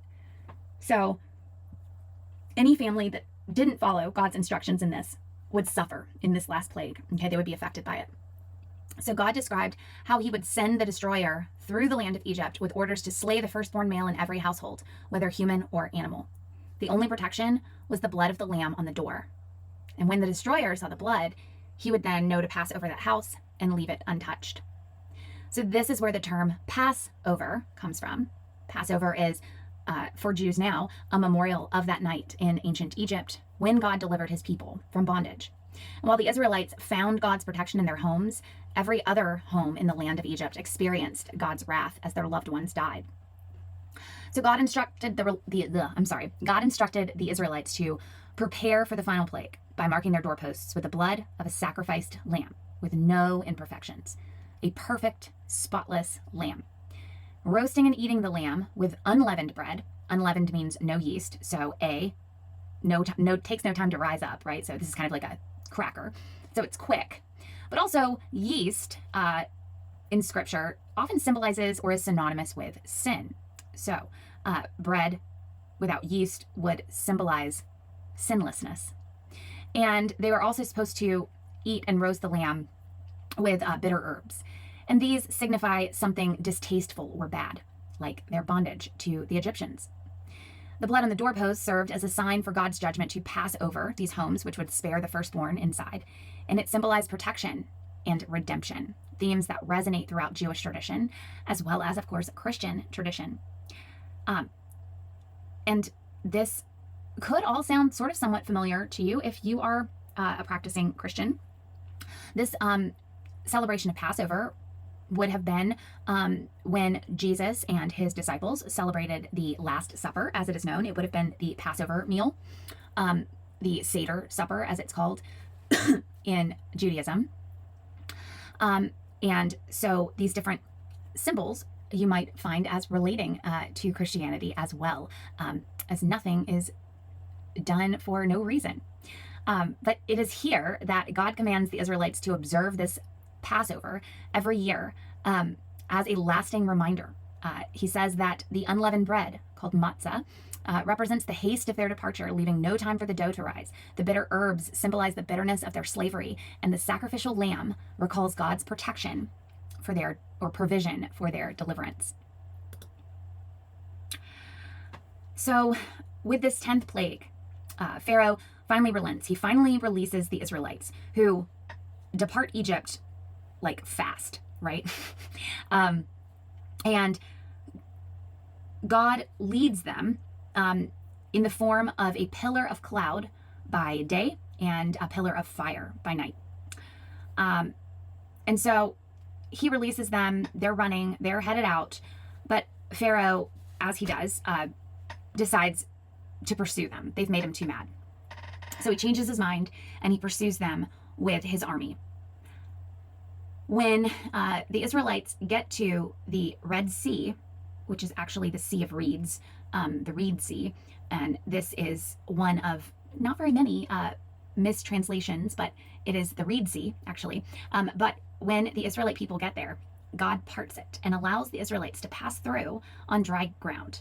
And when the Egyptians reach the sea, and like the last of the Israelites are going through, when they reach the sea, the waters close upon them, signifying God's definitive victory over the oppressors of his people. And fun fact, they have actually, when looking in the Reed Sea, discovered artifacts that would have been associated with members of an Egyptian army at the bottom of that body of water. So once the Israelites are through, they are out in the wilderness. And when you think wilderness, don't think trees, forest, that kind of thing, rolling hills. This is not that. This is the desert. And so when they're out there in the wilderness, they face hardships, including the fact that they don't have any way to provide food and water for themselves. And despite the fact that they have witnessed now, I mean, the 10 plagues in and of themselves, the Passover in particular, all kinds of miracles of God, they doubt, they complain, they have no faith. Still in all, God provides, and he gives them manna, bread from heaven, to eat, and quail, because they complain that they need meat too. So he is teaching them to be dependent on God. They reach Mount Sinai, and it is there that God reaffirms his covenant with Israel. Moses ascends Mount Sinai and meets with God, and he gives Moses the Torah, or the law, and he also provides the 10 Commandments, which establishes the term of their relationship, basically, or the terms. Basically, the Israelites would now be God's chosen people. They would be a kingdom of priests and a holy nation. That's from Exodus 19:6. And they were to follow his commandments in the Torah and the 10 Commandments and live according to the ways he prescribes. So Moses receives this, and it marks the formal establishment of the Abrahamic covenant as a national covenant for the Israelites. And so we can see some key themes developing here: significance, redemption from slavery being one. It is a very defining moment for Jewish history, the Exodus. It demonstrates God's power, his faithfulness for his people, concern for anyone who is oppressed, and it establishes sort of a pattern of God being a redeemer. We also see the theme of covenant and identity. The reinstitution of this covenant ties the Exodus to all the promises that were made to Abraham and his son Isaac and his son Jacob, or Israel. So the giving of the Torah at Mount Sinai formalizes who Israel is, their identity as a people chosen for a special relationship with God. We also see the Passover become a perpetual memorial. It's not just a historical commemoration, it's now a living tradition. And Jews annually are reminded as they celebrate it of God's deliverance, and it calls them to reflect on their relationship with God and their role in his purposes. So from slavery in Egypt to freedom in the wilderness, this narrative highlights the transformation of the Israelite people into a covenant people under God. And the Passover serves as the central ritual of remembrance, symbolizing God's protection, provision, deliverance, and ongoing call of the people to faithfulness. So the history we've discussed up to this point marks the most important of the foundation of Judaism as a religion and as a people. The calling of Abram and the Abrahamic covenant, Moses being given the true name of God, Yahweh, the Tetragrammaton, the institution of the Passover and the Exodus that follows, the giving of the Torah at Mount Sinai to Moses. This is the formative narrative of both Jewish experience and ritual. So when Yahweh gives Moses the Torah, the first 5 books of the Hebrew Bible, or Tanakh, and on 2 stone tablets writes the Decalogue, or the 10 Commandments for the people, God is renewing his covenant, and he is instituting it with the people as a whole. Previously, he had, sort of worked within families, right, or within a couple or one person. Now it is a people as a whole. These are all Abraham's descendants, the whole nation of people. And God is saying he will be their God and they will be his covenant people, his chosen people. He expects them to keep the commandments he has given. And he says that if they do, he will bless them. The land promised in the Abrahamic covenant, God was providing for his people because they were his, and because of the faith of Abraham to the call and command of God, flawed though he was. But the blessing will come when they keep the commandments. So what are these commandments? Well, first of all, have no other gods before me. Second, do not make or worship idols. This means place more value on something over God. And third, don't misuse the name of God. These first 3 are kind of grouped together because they are speaking of an exclusive commitment to Yahweh. So the last 7, 4 through 10, are talking about living with a wholesome attitude and behavior. So the first 3 are about how you are to be in relationship with God, and you are to put him first. The last 7 are about how you are to live in general. So the first of this second set is rest on the Sabbath. So this is really speaking to don't work so hard you don't enjoy life. 5, honor your father and mother. But wait, comma, so that you will live long upon the earth. Number 5 is the only one of the 10 commandments that comes with a promise. Honor your father and mother so that you will live long upon the earth. Number 6 is do not kill. Number 7 is do not commit adultery. This can be broadened to include being unfaithful to your vows, whether those be marriage vows or making a vow to another person. Do not steal. Do not lie. And finally, number 10, do not covet. This word means to enviously desire what you do not have. So if you know your Torah or Christian Old Testament, you know that literally even before Moses even descends from Mount Sinai with the Torah and the 10 Commandments in hand, the Israelites have already created a golden calf to worship. And this used to really confuse me, but looking back now, being older and wiser, consider that these people are in a completely foreign place. They have no idea what's coming, where they will live, what they'll eat, where they'll be in a year, 5, 10 years. And fear and anxiety make people do weird things. And so these people's leader, Moses, has gone up on this mountain and is meeting with God, and this frightens them. That they cannot see God frightens them even more because he has their lives in his hand. They know this after their deliverance. And so they're trying to make the situation into one that they can tangibly relate to. Maybe if they can just see God, they can better understand him and what's going on.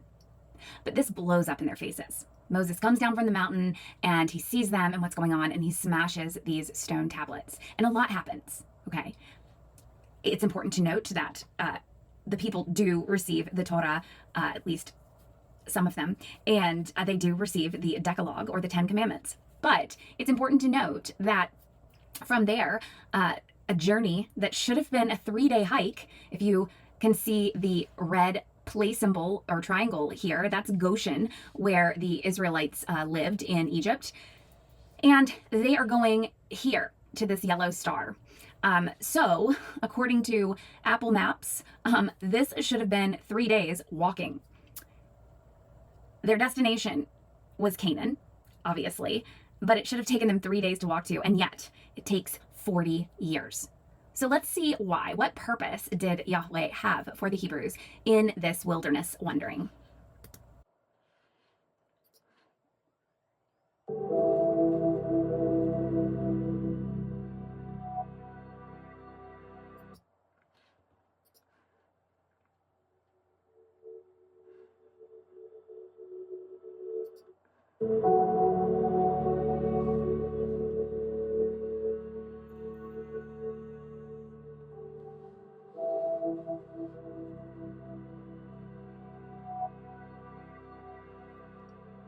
The Israelites had just come out of the land of Goshen, and compared to where they were in the desert, life was easier back there.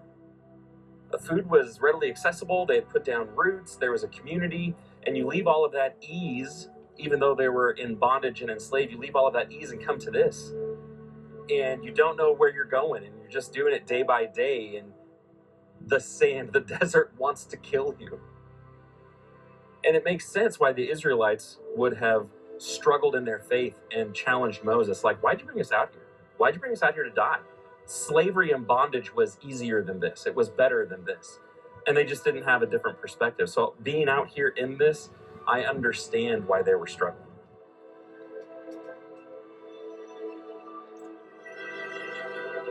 God has led them out and God has delivered them, but they have nothing. They have to learn to rely on him for their daily food. They have to learn to rely on him for direction, for provision. And being out here, there's nothing they can do on their own. They're not going to put down roots here. They're living a nomadic life, and they left roots. And so they're just living in this in-between space, which is so hard to do. Wrestling with whether God's going to fulfill the last part of his promise to take them to a land of rest, because this is not it. Everybody wanders through deserts in their life. They just do, where they get into this in-between space and it seems like there's no joy and There's no happiness. They can't see 1 foot in front of them. They can't see what's coming the next day. And they have to learn to rely on God every single day, every step along the way. And those seasons come and go. And we don't know how long those seasons are going to be. For some people, it's a couple of days or a couple of hours. For some people, they go into these deserts that may stretch their whole lives. But what the Exodus teaches us is that God's a God of deliverance, and there is life. There's life on the other side. There's hope on the other side. And while you're in the desert, there's still provision. God's with you through that desert. Even though you might not see it or understand what he's doing, he's operating and still saving you. He's still giving you life and sustaining you. Then the Lord said to Moses, "Behold, I am about to rain bread from heaven for you, and the people shall go out and gather a day's portion every day, that I may test them, whether they will walk in my law or not." The people of Israel ate manna till they came to the border of the land of Canaan.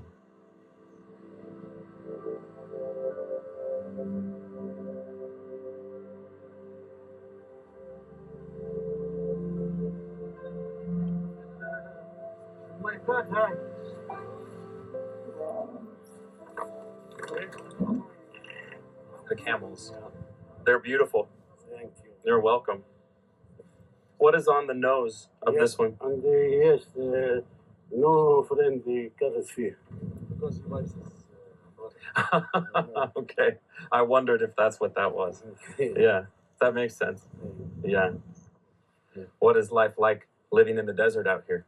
بعيد عن الميكروبات، بعيد عن الزحام، روقان، طبيعة، عيشة طبيعية. Yeah. Very solitary. نعم. Yeah. هذا حلو. But very hard too, because you have such heat and cold. نعم. How do you think the desert changes people? If you come here, how does it change you? غير بتطلعك من عيشة المدن والزحام وزحام الشغل وضغط على المخ. Can I write? مش على هيك.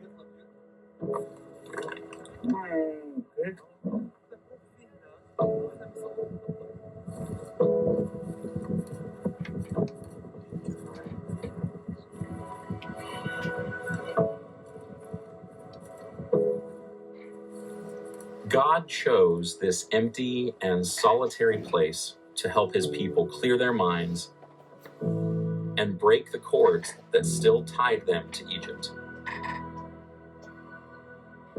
When they arrived at Kadesh Barnea, God sent 12 spies into the promised land, but 10 of them lacked faith and convinced the people to rebel.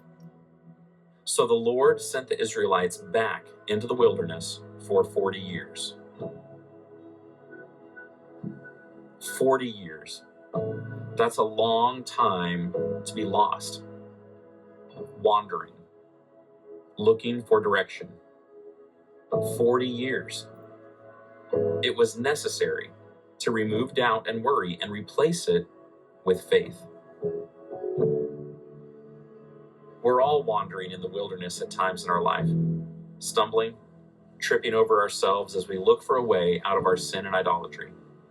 But if we allow God to use that time in the wilderness to build our character, to humble us, to teach us to fully depend on Him, if we follow His direction, He'll lead us out and make clear the path we need to follow.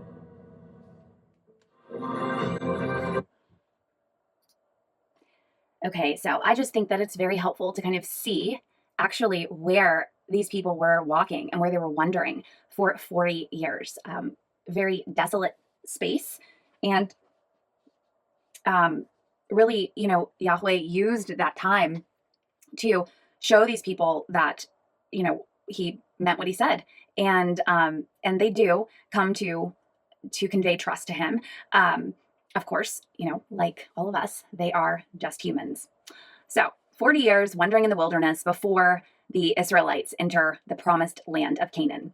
And remember, this land is not only the land that was promised to them in the Abrahamic covenant, but it's also the land where Abraham, Isaac, Jacob, and his 12 sons had already been living before the famine took them all to Egypt.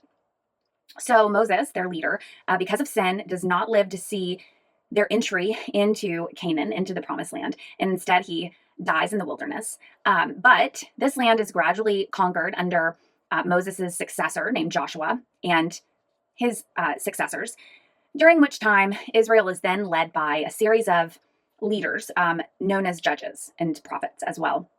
And around 1000 BC, the people ask God for a king. They want to be like all the other nations around them who are monarchies.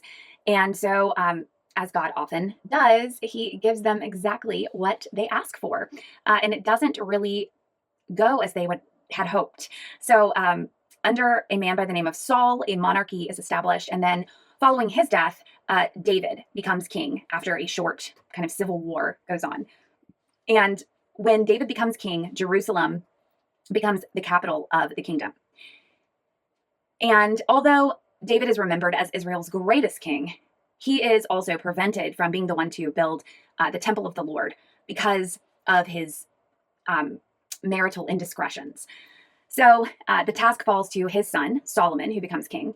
And in addition to building the first temple in Jerusalem, Solomon also extends the Israelite rule from Damascus all the way to Egypt. A savage civil war follows Solomon's death, and the kingdom splits into the northern half of the kingdom has 10 of those 12 tribes, and they make a man by the name of Jeroboam, king of Israel. The southern kingdom is called the kingdom of Judah because it is established by the two remaining tribes, one of which is Judah, and that is the tribe David hails from. And they continue in that same Davidic dynasty. And Solomon's son, Rehoboam, is made king of Judah. So from now on, the kingdoms have separate, but also very confusing histories. To the north, in Israel, there are frequent changes of dynasty. To the south, in Judah, they remain loyal to the house of David, as I said. But in both cases, either character and piety or a lack of character and piety determine the welfare of the nations. If you recall, I mentioned that when the Mosaic law is given and the Mosaic covenant is established with these people, God says, you're going to be my people. I'm going to give you this land. I'm going to take care of you. But your being blessed depends on your obedience. Well, so their obedience determines sort of how each nation fares. Judah, with Jerusalem as its capital, retains much of a greater sense of its calling and duty to God, while Israel in the north frequently follow idolatry and other gods. So beginning around the 8th century and lasting until the end of the 5th century BC, prophets sort of dominate Jewish history. And these works are recorded in the prophetic books of the Old Testament, or the Tanakh. But all that they call for represents this yearning of the human spirit for both God and justice. The northern kingdom is really at an apex of sin and idolatry, though. They are no longer following Yahweh. They have fallen away completely. And so in 722 BC, the northern kingdom of Israel is conquered by the Assyrians. And the people are either captured and enslaved or killed, or they, try to escape. To the south, the kingdom of Judah is not conquered by Assyria, but rather they submit to sort of being ruled by Assyria at a distance. And so this permits its continued existence as a tributary state. So from this time on, the children of Israel become the children of Judah, the Jewish people as we know them today. So during this time, Judah sort of vacillates between being faithful to Yahweh and to the covenant, and to turning into their neighbors to the north had been, and living like the polytheistic nations around them, falling to idolatry. And so between 598 and 586 BC, the Babylonians conquer Judah. They destroy and ransack completely the city of Jerusalem. They destroy the temple, and they enslave the people. And so for 70 years, the Jewish people are in exile, the Babylonian captivity, as it's called. And so there's this sense of hopelessness that sets in while the Jews kind of struggle with the question of why would God allow this? And they determine that this is a just punishment because they did fail to do their part. They failed to keep the covenant. And so God had not failed them, they had failed God. From now on, this is the central mark of the Jew. This became the main tenet of the Jewish faith is obedience to God. And we can see this now in the hundreds of mitzvot or commandments, laws, regulations that they have to follow. And for practicing Jews in particular, their very stringent observance of those. So at the end of 70 years following the conquest of Babylon by Cyrus, who was ruling Persia, in 538 BC, the Jews are permitted to return to Judah and rebuild Jerusalem. And so many Jews did return, but after they had been so long in Babylon, a sizable number of them had put down roots there, and they decided to stay. And so later, over time, Babylon became one of Judaism's most vibrant intellectual centers. And it was the Babylonian Jewish community who actually produced the Babylonian Talmud, which was completed in the 6th century AD. So those who did end up returning to Jerusalem found that their ancestral homeland, Canaan, had been reduced to basically the area immediately surrounding Jerusalem, and that's it. But nevertheless, they decide to not only rebuild the temple, but rebuild the city. And two great leaders emerge, Nehemiah and Ezra. And they establish this covenant of obedience. So a second temple is built, and a priesthood is sort of reestablished and dominates at this point the religion of the people, the practice of Judaism. So that second temple is rededicated in 515 BC, and this time is known as the Second Temple period, and it lasts until this second temple is destroyed in 70 AD. So for quite a while, although not as long as the Jewish people would have liked. So the exile's over, the second temple has been rebuilt, and we have Alexander the Great entering the scene. Now, Alexander the Great brought major cultural shifts to the entire A&E, or Ancient Near East. He was the son of the king of Macedon, or Macedonia, and so he was Macedonian, but as he was being brought up, he had been tutored by none other than Aristotle, the Greek philosopher. And so not only was he heavily influenced by Greek culture and Greek philosophy, but he came to a point where he was a firm believer that Greek culture was superior to all others. So when his father died, Alexander the Great is 20, and he set out to become literally the master of the known world. This is his goal. And so across Asia Minor, in what is now modern-day Turkey, down into the Eastern Mediterranean area, Alexander established more than 30 cities, and 20 of those were named after him. And in each of those, he established institutions that had been central to Greek civilization. So theaters and gymnasia. And before long, Greek actually replaced Hebrew, Aramaic, and other languages of the area for other people as the language of the common people. And so Alexander really here lays the foundations for the world city, if you will, and made possible this new sense of interconnectedness among these formerly very divided and disparate people. And so the Christian Old Testament / the Hebrew Tanakh had been written in Hebrew.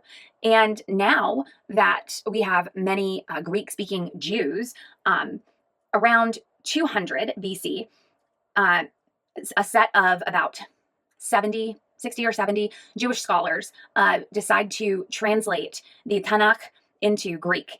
And so this Greek text is known as the Septuagint, which in Latin means 70, because of the 70 translators. Legend has it that it was translated by these 70 scholars, and although they worked independently on the translation, all of them produced exactly the same text, and this was taken as evidence for them that their work was divinely sanctioned. So Jewish responses to this introduction of Greek culture, which was known as Hellenization, varied. There were some Jews who very much admired the Greeks and their cultures and their philosophies, And so much so that they underwent surgery to hide any evidence of their circumcision, because they wanted to blend in with the Greeks who were uncircumcised when they exercised in the gymnasium, because exercise was done without clothing. But there were also many Jews, particularly in the non-urban areas, who completely rejected all of these Greek ideas and customs. So for over a century, Judea was controlled by the Ptolemies. This was a Greek dynasty who had ruled Egypt since 300 BC. And in 198 BC, a rival dynasty comes in, a Greek dynasty at that, and they're called the Seleucids.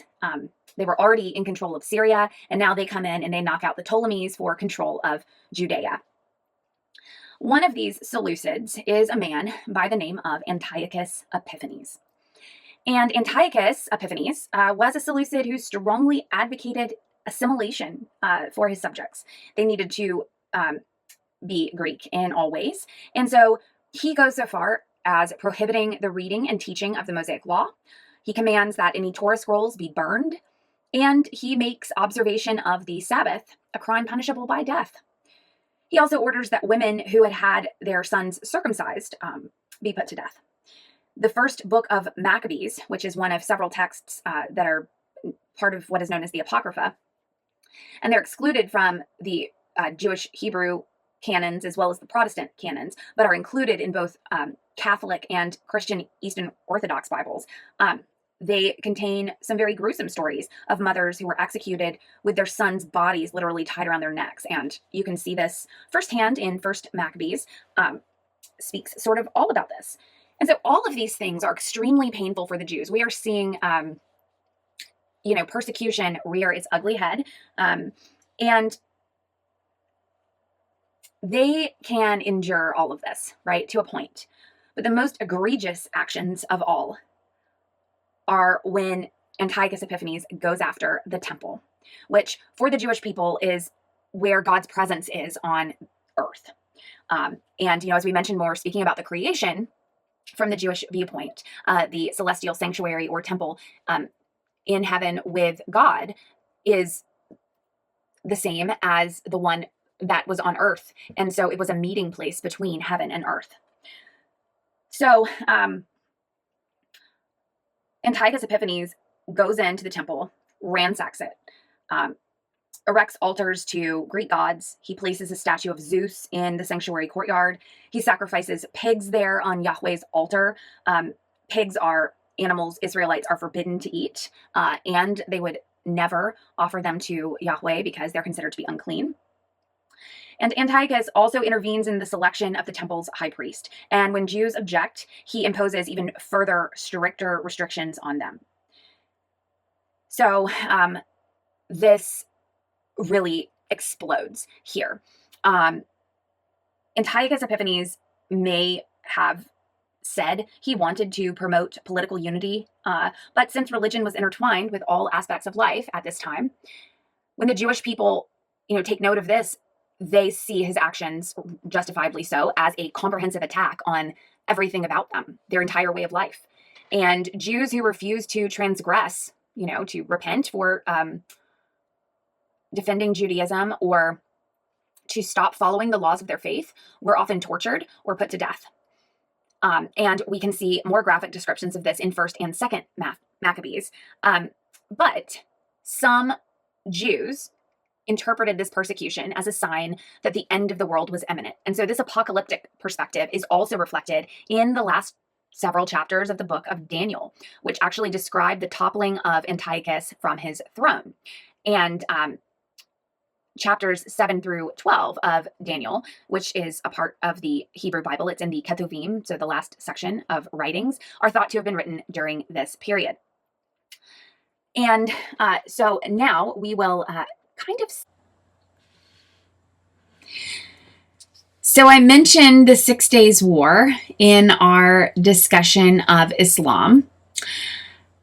This was when several Islamic countries banded together in the modern age to attack and destroy Israel. And incredibly, Israel destroys all of these armies, which are from fairly large countries, within 6 days. So when the Jewish people look at occasions such as the 6 Days War, they also recall what is known as the Maccabean Revolt, which was another miraculous defeat of their enemy. Yet this time the Seleucids, who were Greek in origin, rather than the Muslims. So Judea was captivated by Syria and its Seleucid rulers, and Antiochus Epiphanes decides, again, he wants the empire under one religion, the Greek religion, and so he goes about suppressing Jewish worship, enters the temple to transform it from that of Yahweh to a temple to the Greek pantheon, and we will see here in these next two slides sort of what happens.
So I show you this to also reiterate that, as I said towards the beginning, the Jewish people believe that God acts throughout history.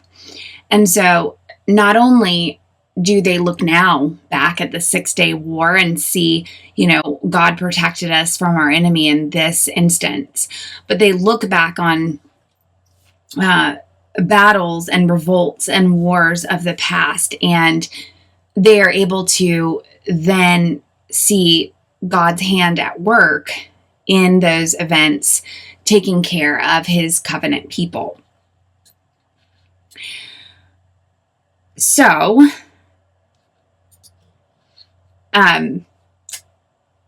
in 167 BC, a family of priests known as the Hasmoneans mount a successful uprising against Antiochus and the Hellenized or Greek-loving Jews. And a man by the name of Judah Maccabee and his brothers coordinate this band of fighters whose guerrilla warfare style proved extremely effective. And he was nicknamed the Hammer, just because of his prowess as a fighter and a leader. So the Maccabeans recapture the temple, and they purge it of foreign idols and these unclean animals and rededicate it to its rightful deity in 164 BC. And that is what this speaks to. And I think you will find something familiar in here towards the end. Antiochus IV Epiphanes ascended to the Syrian throne, invaded Egypt, and desecrated Jerusalem. In an attempt to assimilate the Judean people, Antiochus forced them to worship Greek gods and outlawed Judaism, banning all Jewish rituals upon threat of death. The ultimate insult came in 168 BC, when Antiochus seized the Jewish holy temple in Jerusalem and dedicated it to the worship of Greek god Zeus.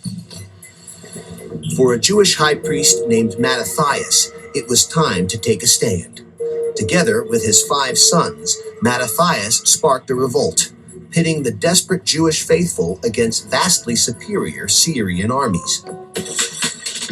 The battle raged for 3 years. Against improbable odds, the Jewish uprising, led by Mattathias' son, Judah Maccabee, emerged victorious. Judah Maccabee and his small army of soldiers recaptured Jerusalem in 165 BC and liberated the Holy Temple. According to the Talmud, the Jewish high priests eagerly prepared to light the ceremonial menorah, the eternal flame which would rededicate the desecrated temple to the glory of God. But they found that the Syrians had defiled all but a small flask of oil. It was enough to light the menorah, but for a single night. Hours turned to days, and miraculously, the menorah burned on until 8 nights had passed and more oil could be produced. It was time for Hanukkah, Hebrew for dedication. Against all odds, the menorah had not been extinguished, and so the flames of the branched menorah are a potent symbol of the Jews' indomitable faith. The menorah holds 9 candles, with the center candle used to light 1 candle on each of the 8 nights of Hanukkah. During Hanukkah, children play a game with a dreidel, a 4-sided spinning top with a Hebrew character on each of its faces. It is thought that the dreidel began during the reign of King Antiochus, when Jews secretly gathered to study the Torah. If soldiers arrived, the Jews could pretend to be gambling. Jewish adults also give small sums of money, or gelt, to children during the holiday. And though not traditionally a holiday for gifts, Hanukkah's proximity to Christmas on the calendar has made it customary to exchange gifts on one or all of the 8 nights. For Jews around the world, Hanukkah is a time to reflect on the strength and spiritual resolve of the Jewish people. It is a celebration of triumph over religious persecution and of a miracle that kept a menorah lit for 8 nights.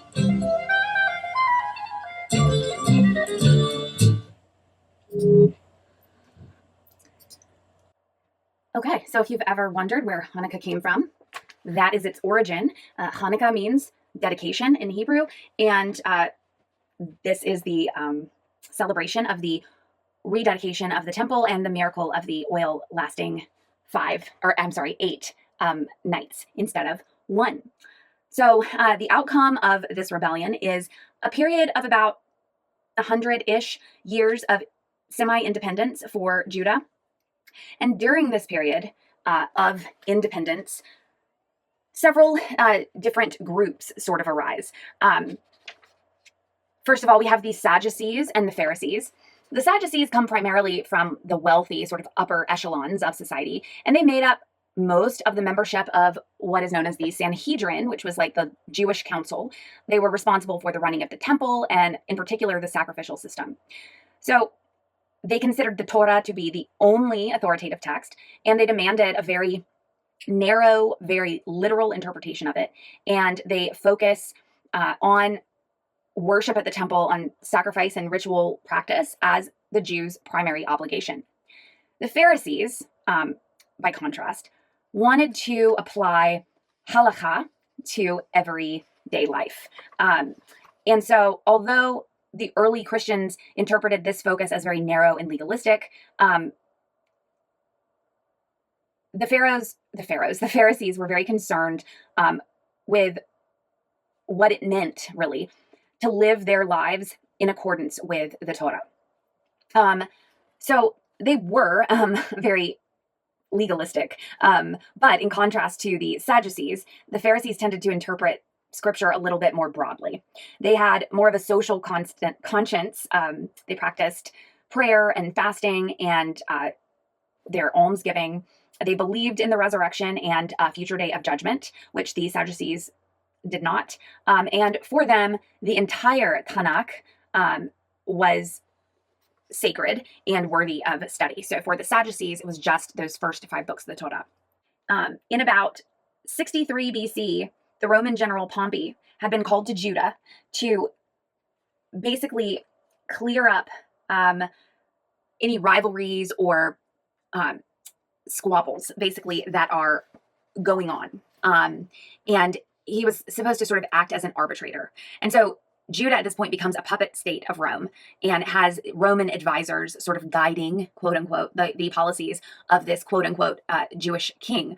And we can note that one of the most important ones Christians would recognize, again from the New Testament, would have been Herod the Great, who was nominally in control between 37 and 4 BC.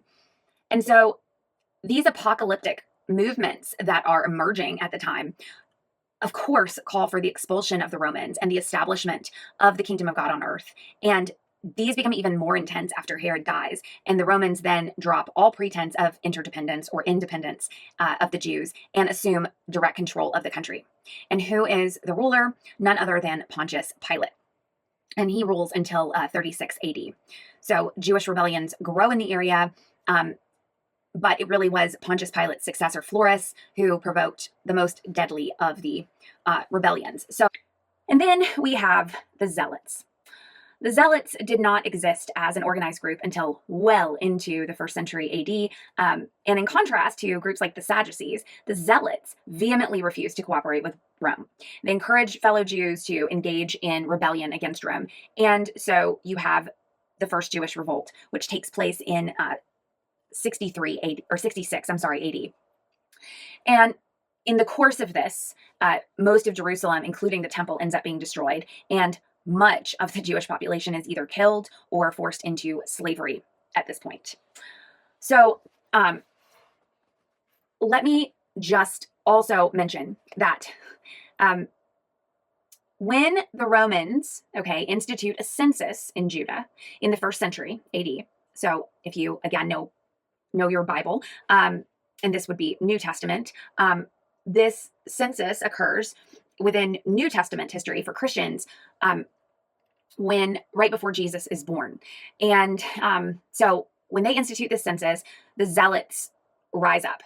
And very differently, the Sadducees decide they're going to collaborate on this and other things with the Romans. So since they control the priesthood and the temple in Jerusalem, they have a lot of influence and say. So one of the key complaints of the Zealots is that these medallions that are on the standards of the Roman legions, and they bear the image of the Roman emperor, they feel like these are idolatrous symbols of a pagan god. And they're also having to use Roman currency, which has the same, sort of figure of a Roman emperor on it. And so they're very upset by this.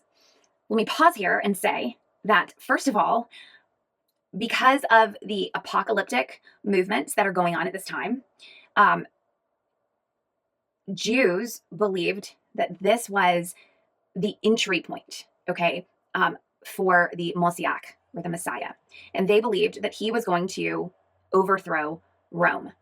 So that's the first part. The second point would be that many saw Jesus as a zealot, and felt that he was trying to basically, quote, put his own face on the Roman money as king of the Jews, right?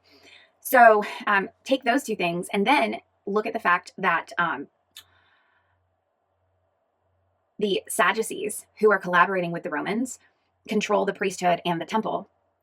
And they have, obviously quite a bit of pull, right?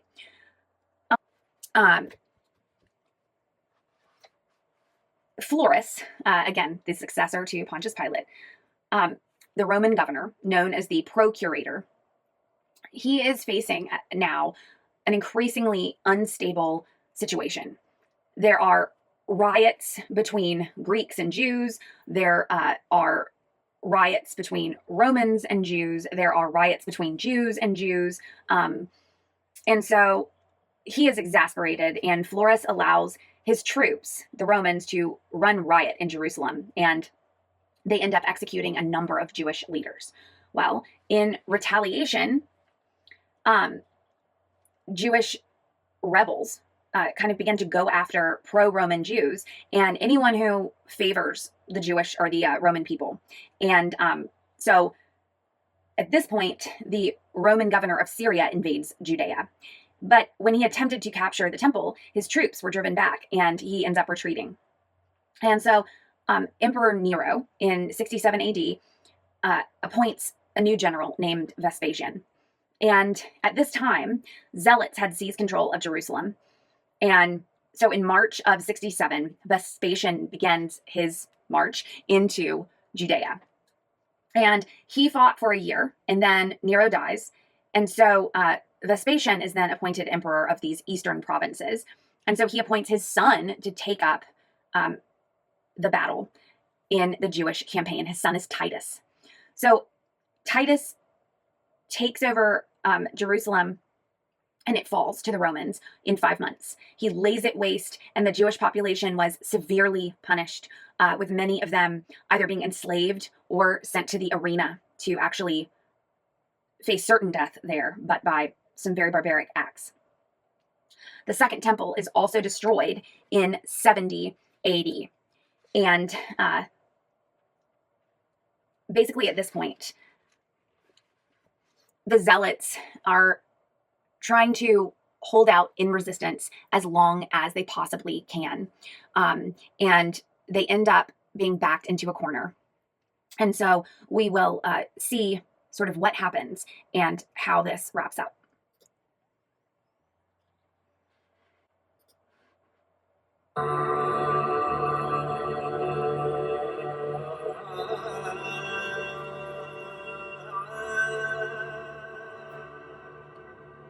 Judea was ruled by Rome 2,000 years ago in the time of Jesus of Nazareth.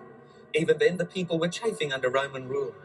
There were occasional small-scale rebellions, but they were quickly crushed. In AD 66, however, the Jewish revolt fled into a full-scale war that raged for 4 years, until the Roman general Titus conquered Jerusalem, destroyed the sacred temple, and expelled most of the survivors from the country. One outpost alone held out against the Romans. It was the fortress of Masada, built high above the Dead Sea on top of a barren mountainous plateau. One of the most heroic and incredible stories of all history was played out here, when a small group of Jewish zealots defied the power of Rome. It's a story that carries a special message for us today. Stay tuned to hear all about it.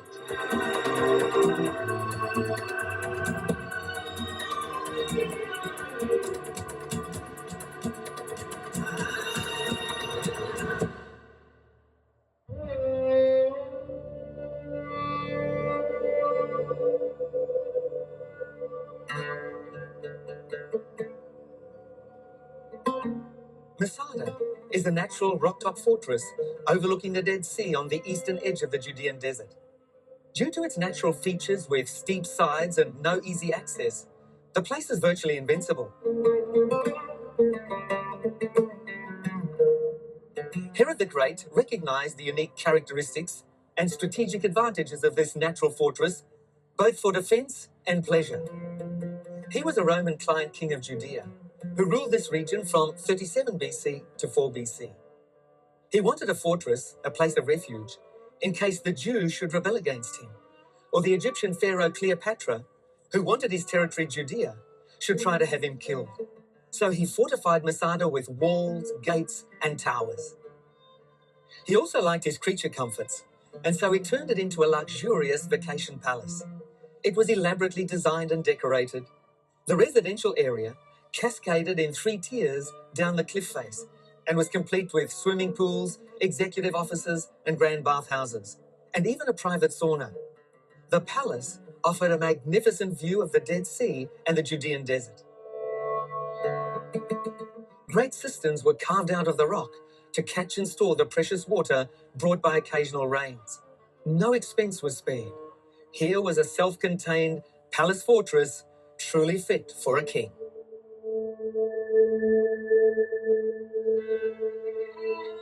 After Herod's death and the annexation of Judea, the Romans established a garrison at Masada. When the Great Jewish Revolt broke out in AD 66, a group of Jewish zealots known as the Sicarii took over the Masada fortress. When the Romans destroyed Jerusalem, the entire country had been conquered, with one exception. Masada still stood defiant, great, stark, imposing. The zealots considered Masada invincible. They were confident that the great rock fortress, with cliffs on every side, would always protect them. They felt safe and secure. Masada was their security blanket. They could easily defend its only access, a single pathway so narrow that it was necessary to walk single file to ascend the 400 meters to the top. There are about 700 steps along the 2 kilometers of winding pathway. This pathway was aptly named the Snake Path because of the way it twists and zigzags to the summit. And so the great rock fortress, with its high sides and difficult access, was the zealots' hope for protection, their insurance policy for survival. It was the strongest, most defensible, and most secure site in all the land. And so, trusting Masada to protect them, they defiantly challenged the most powerful army on earth.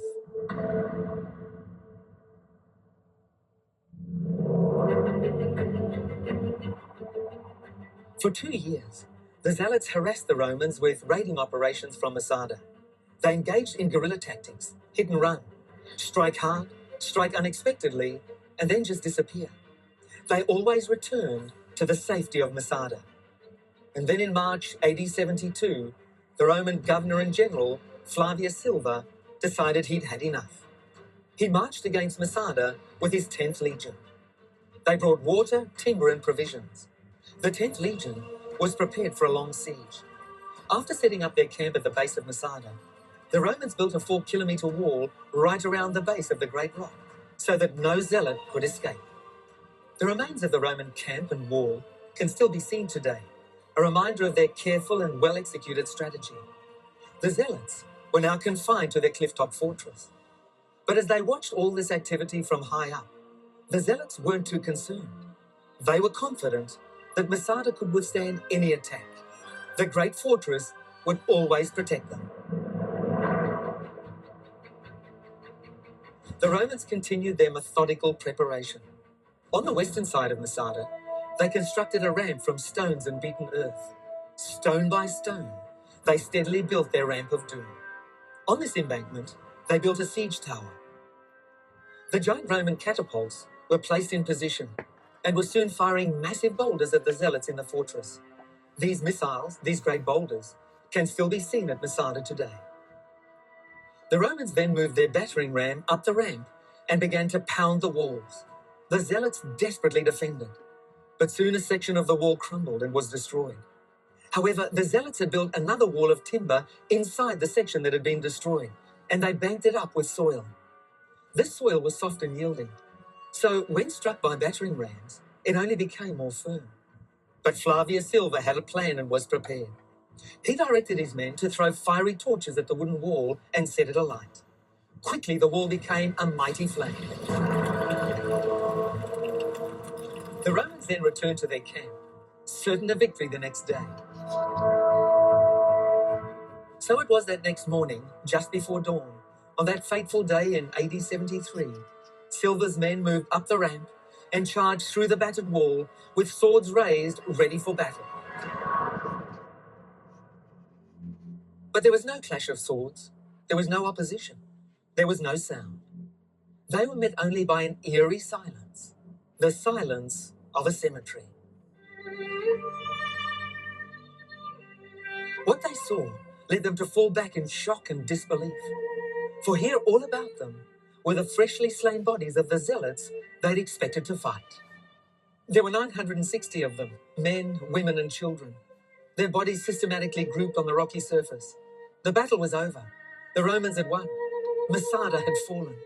Their enemies were dead, as they had wanted them to be.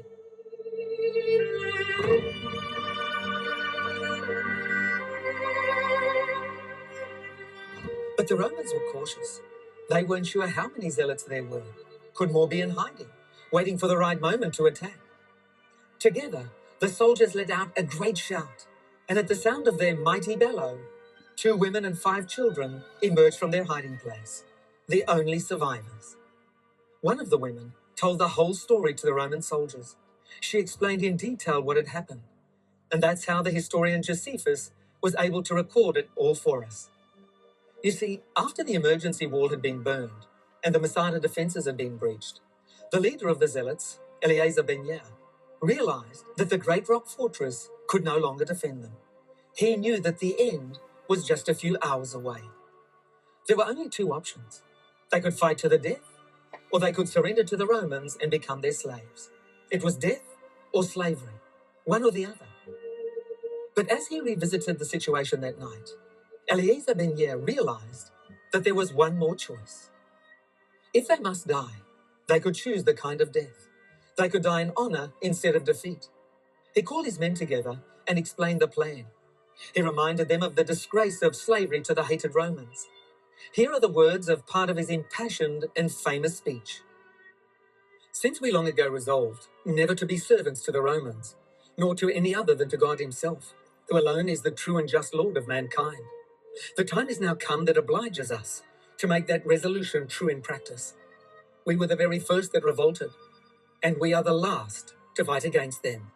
And I cannot but esteem it as a favor that God has granted us, that it is still in our power to die bravely and in a state of freedom. Eleazar ben Yair talked on until emotions were aroused and patriotism so inflamed that they all agreed to join the suicide pact. They would die rather than surrender.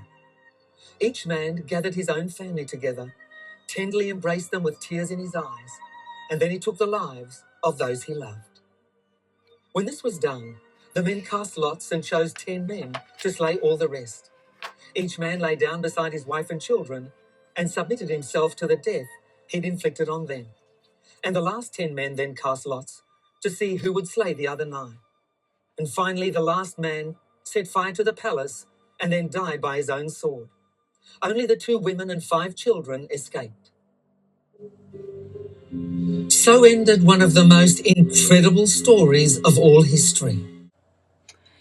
So that is how the Jewish revolt against Roman occupation and tyranny ended. Historians estimate that around 1 million Jews actually died during the rebellion on the whole, and its brutal suppression by the Roman legions. So at this point, traditional Judaism, and what could be identified very broadly as biblical Judaism, has come to an end. So when the Romans destroyed the temple in 70 AD, and basically the Jews fought back until Masada, April 74 AD is when that ends.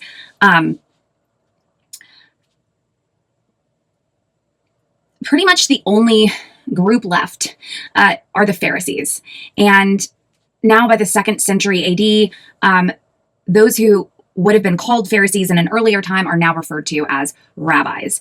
This is from the Hebrew word rav, which means teacher. And so the Pharisees' oral tradition, so the oral Torah, also survived because they're still there.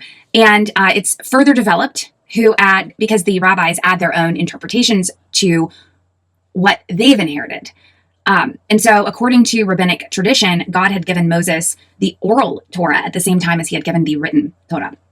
So finally, this oral Torah is written down and codified in about 220 AD by a man named Judah Hanasi, and in its written form, it is called the Mishnah. And so the Mishnah is the written form of the oral Torah, which is the oral Torah plus rabbinic interpretation. The interpretations developed by this rabbinic movement have really defined Jewish belief and practice for the past 2,000 years. And so the teachers and religious leaders who helped to steer Jewish communities after this loss of the temple replaced sacrificial worship with liturgical prayer and this new emphasis on obedience and following the commandments and ethical behavior. So the sacrificial system was not able to be practiced again because there was no temple, and this was the only place where they could practice it. Synagogues, and that term comes from actually a Greek word meaning gather together, they already existed while the temple was still standing, but they now gain importance now that it's gone. So communal gathering places in which Jews met to read Torah, to pray, and to study. By the first century, synagogues are all over the Roman Empire, which is quite large. And so the fact that now texts and their interpretation, rather than a particular place, are the focus of Judaism, it really helps Jewish communities to maintain a sense of unity. Because of the centrality of Torah study to Judaism, literacy rates actually tended to be higher among Jews than non-Jews. And so, this is a reimagining of Judaism, if you will, into rabbinic Judaism. Because again, now the focus is not on the temple and the sacrificial system. It is now on the study of Torah and on prayer and liturgy and obedience to these commandments. So by the end of the first century AD, almost all Jews are living outside of Judea. And actually the total Jewish population, which was probably between about 5 and 6 million, and was of Jews and Jewish communities, could be found in every major city of the Roman Empire. So they're beginning to disperse. The last major Jewish revolt against Roman rule took place between 132 and 135 AD, and it's associated with a messianic figure named Shimon bar Kosiba. His supporters called him Bar Kochba, which means son of the star. So basically, the Roman emperor at the time, Hadrian, wanted to establish a Roman city on top of the remains of Jerusalem, as well as a temple to the Roman god Jupiter on what had been the site of the Jewish temple. And so, there was a big revolt, but it failed. And the Jews who had still at this point been living in Jerusalem are driven out, and they're told that they will be executed if they try to return. So it was at this time the Romans rename Judea, Syria, Palestina. So until 1948, when the state of Israel is reestablished, Judaism is mainly a religion of the diaspora. So the Jews are spread, and there's a new Judaism going on. And they have been, basically kicked out completely of what had been their promised land. So the next thing that they experience is really the beginning of anti-Semitism. And some of this happened because the Romans view the Jewish people sort of like Americans in 2001, post 9/11, view Islamic terrorists. Because anytime that, the Romans or the Greeks were trying to diminish the Jews and their ways, the Jews would rebel and fight back. And so after this revolt by Simon bar Kochba and the final push out of the Jews, the latent anti-Semitism of the late Roman world appeared to be just spread. And as it spreads further into the Greek communities, its effect is that it starts to poison the well for later Greek Christian pastors and leaders. So all of this is sort of happening at the same time. And this new form of Judaism, again, produces this increased emphasis on interpreting the sacred text, okay? The need for rules of how they're going to exegete or study the sacred texts. And out of this renewal of activity comes a collection of laws and practical rules known as the Midrash. Now, this is not to be confused with the Mishnah, which is the oral law and rabbinic interpretation written down. The Midrash is a text compiled around 200 AD, and basically it is a collection of laws and rules for practical living. And then in the 2nd century, Jewish authors produce even more scholarly works, and these are eventually compiled into what became known as the Talmud. So in the mid-4th century AD, the Jerusalem Talmud, as it was known, came into being, And then a century later, the Babylonian Talmud was produced. And these are really what has become the foundation for Rabbinic Judaism, although Rabbinic Judaism started as just the change from having a temple and the necessity of having to differentiate their brand of worship. But both of the Talmuds, the Jerusalem and Babylonian, develop the implications of the Midrash. So sometimes contradictions are harmonized within the Talmud. Other times the legal position was discussed from a myriad of just different perspectives. And so an enormous amount of legendary, theological, and exegetical material, often suitable for rabbis, enter this collection. And these texts preserve these discussions in almost like a shorthand form, giving the essence of arguments and creating really endless issues of interpretation that have occupied Jewish scholarship ever since then, but making it where they could sort of pick up where they left off, right? So the aim of all of this was that they wanted to provide the general population of Israelites or Jews with a comprehensive guide for life. Because, while you could say, well, the 10 Commandments, and then if you read in the Torah, Exodus 20 talks about remember the Sabbath and keep it holy. But what does that mean? When you see this in the New Testament of Christianity, where in Matthew 12, Jesus and his disciples are in the synagogue, and a man with a sort of deformed hand is there. And the Jewish leaders ask Jesus, is it lawful to heal on the Sabbath? And Jesus basically answers their question with a question. And this is the type of argument that kind of goes back and forth again and again and again in the Talmud. So we have a change, Rabbinic Judaism and anti-Semitism, and the introduction of the Talmud and the Midrash and the Mishnah. And, this leads to the Jewish dispersion or diaspora. So by the 3rd century, a measure of prosperity had returned to Jewish communities in the Palestinian area, okay? Other communities flourished throughout the Roman world of Jews and further east. And a lot of this is because of the extensive educational system based upon local Judaic congregations with rabbinic academies. So this creates an ethos that enables the Jewish people to really thrive in the modern world because they're educated. So a little bit of prosperity returns to Jews everywhere. But in 1313, after a series of savage persecutions by the emperors who had preceded him, Emperor Constantine officially confirms that Christianity will at this point be tolerated. And the conversions of the peoples of the Roman Empire to Christianity gains momentum. Well, initially, these events didn't have a very great impact on Judaism, but slowly, more anti-Jewish sentiment grows. And by the middle of the 4th century, there were Roman imperial laws passed that prohibited Jews from converting Christians to Judaism. Particularly, this would be through marriage, where a Jewish man or woman would marry a Christian man or woman, and one would convert to the other's religion.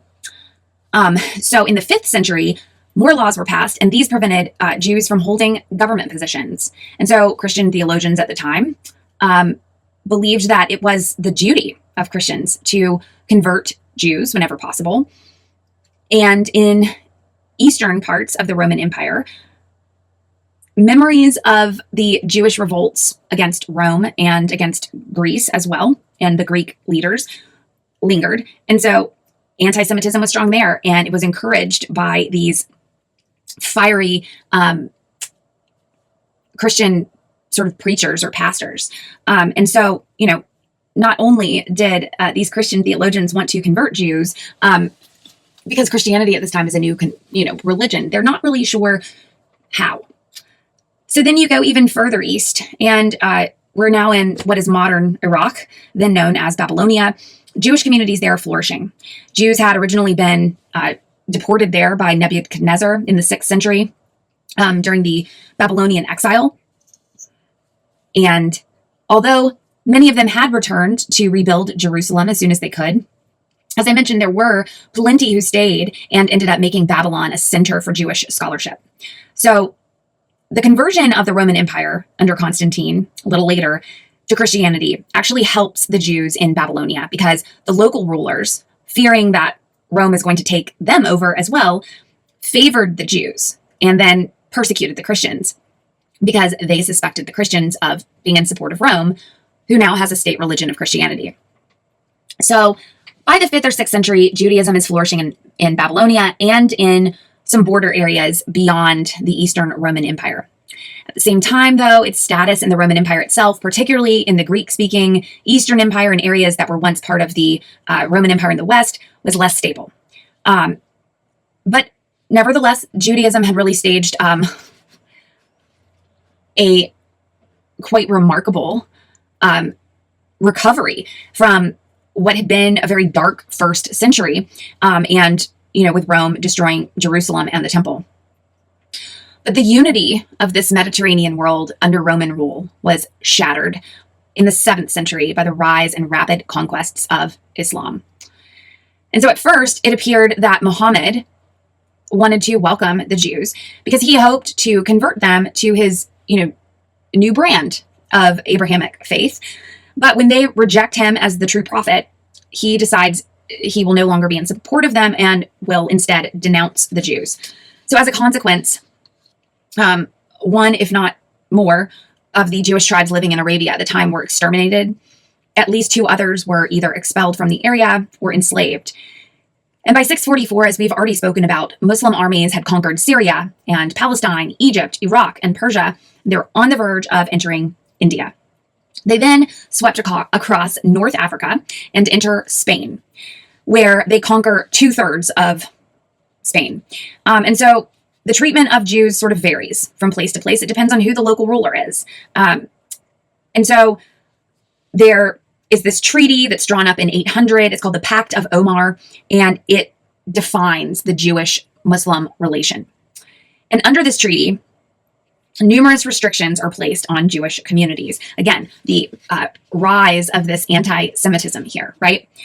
So Jews are not allowed to convert others to Judaism. They're not allowed to build new synagogues. They are not allowed to carry weapons. They're not allowed to ride horses. They had to wear clothing that clearly identified them as being Jewish. And they were required to pay numerous taxes.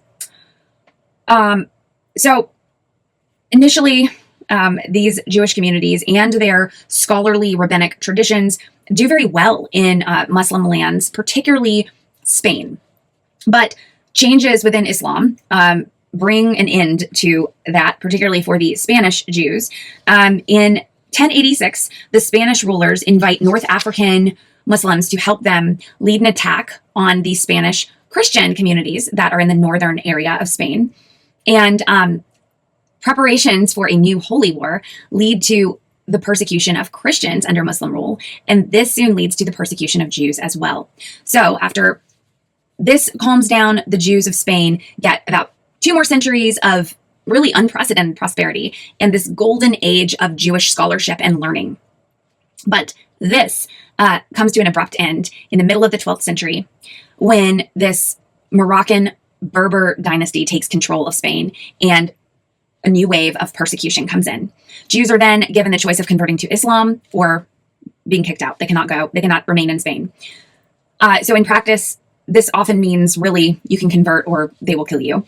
So many Jews, including the great Jewish philosopher Moses Maimonides, move to more secure areas where less fanatical rulers are in power. And these would be places in the Islamic world like Egypt or the Middle East at the time. Others are deciding to migrate to Christian parts of Spain or to other areas in Europe. And so they do this. And we are going to speak a little bit about Maimonides. So Moses Maimonides, who we spoke on just a second ago, was one of these Jews living in Spain. And he has to flee because of the persecution there. But he's a scholar.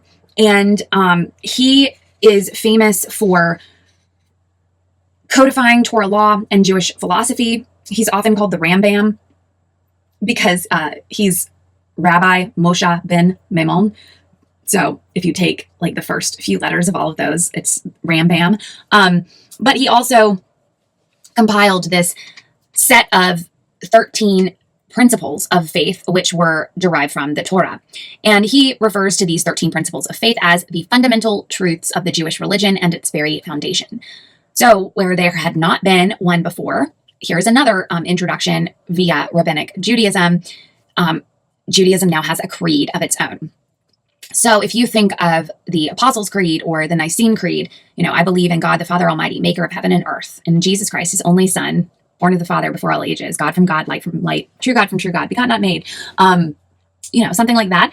This is said in a very similar way. So the 13 principles here, the belief in the existence of the Creator, who is perfect in every manner of existence and is the primary cause of all that exists, the belief in God's absolute and unparalleled unity. And you can see here what we've talked about previously, where they will not put the vowel in for God, they'll put a dash, because here you would say the belief in Adonai's absolute and unparalleled unity, because they don't want to write it or say it, it's too holy.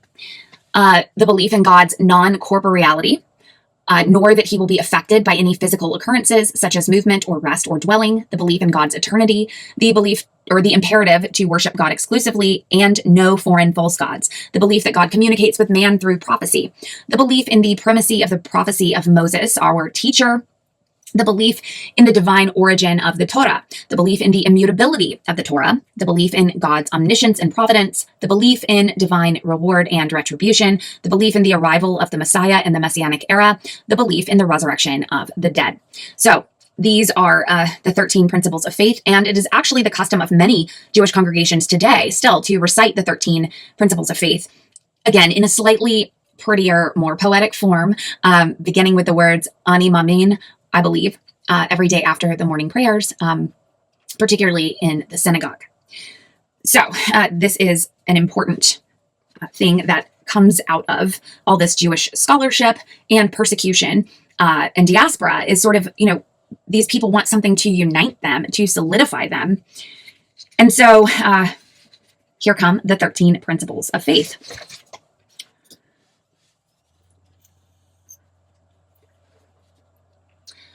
So we spoke about anti-Semitism.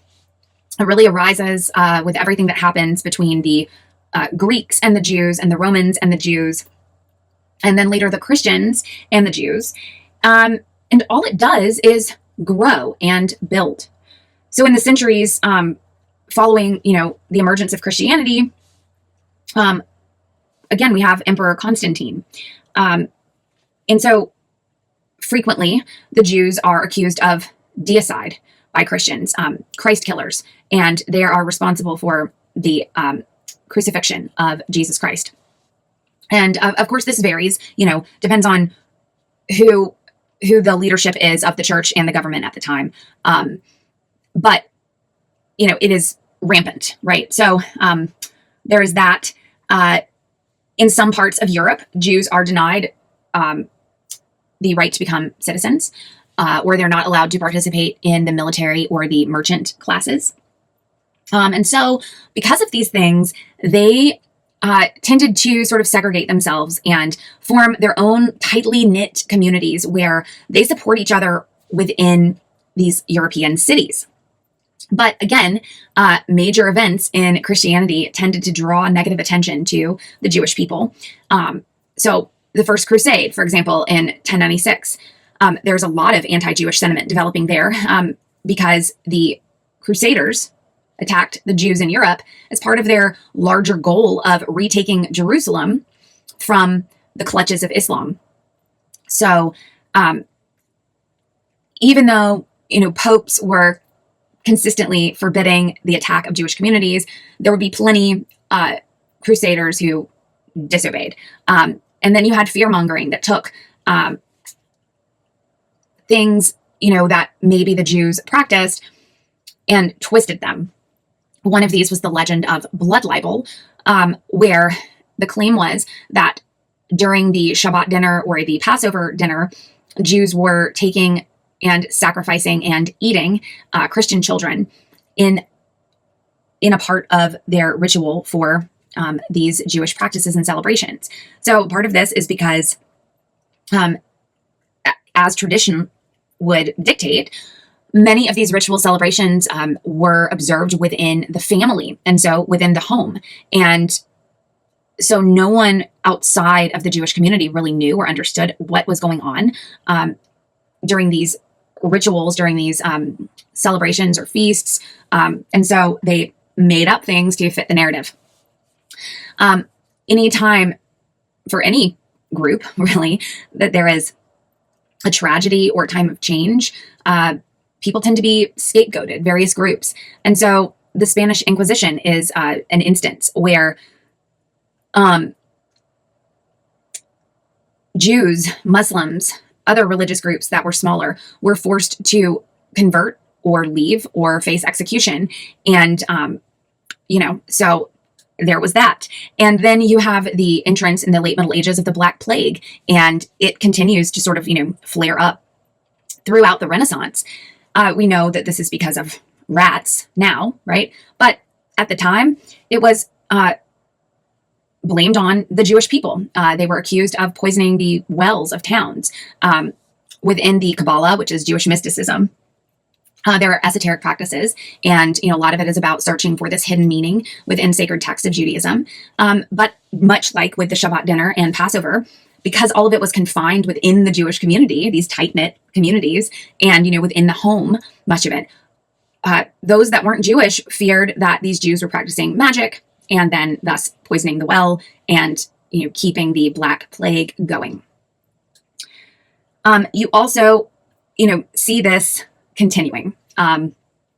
So in the 1800s and the early 1900s, Russia and Eastern Europe really become hubs of anti-Semitism.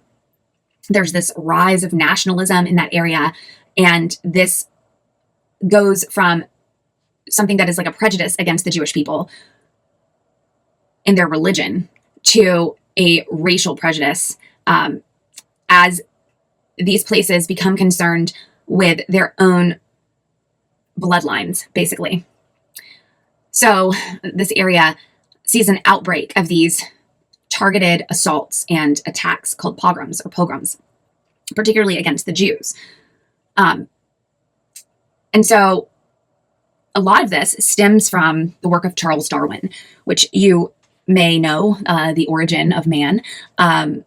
But basically, in the 1800s, when Darwin's new theory comes to prominence, or more prominence, other theories are also developed that say that different races, basically, for all intents and purposes, make us different species. Okay, so, different races are different, species, right? So this really lights a fire, if you will.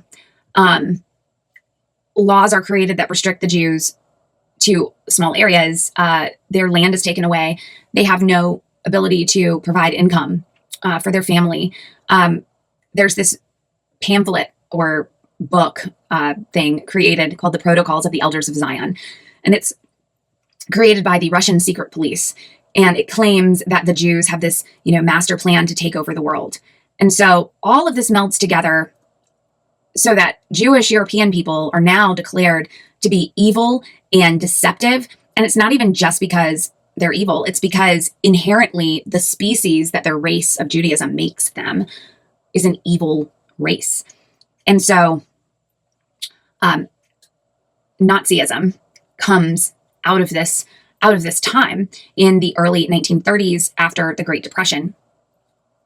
And so these laws called the Nuremberg Race Laws of 1935 take away the citizenship of Jews, and they dictate who a Jew could marry, what career path they could choose, where they could go to school. It said that only Germans who were not Jewish were able to be full German citizens. It didn't matter if you practiced the religion or you were just ethnically Jewish. If you had grandparents, 3 grandparents, so 2 grandmas and a grandpa who were Jewish, you're a Jew. And then it goes on and it stops Jews from being able to own businesses. Jews are now forced to register all of their property, all of the things that they own with the government.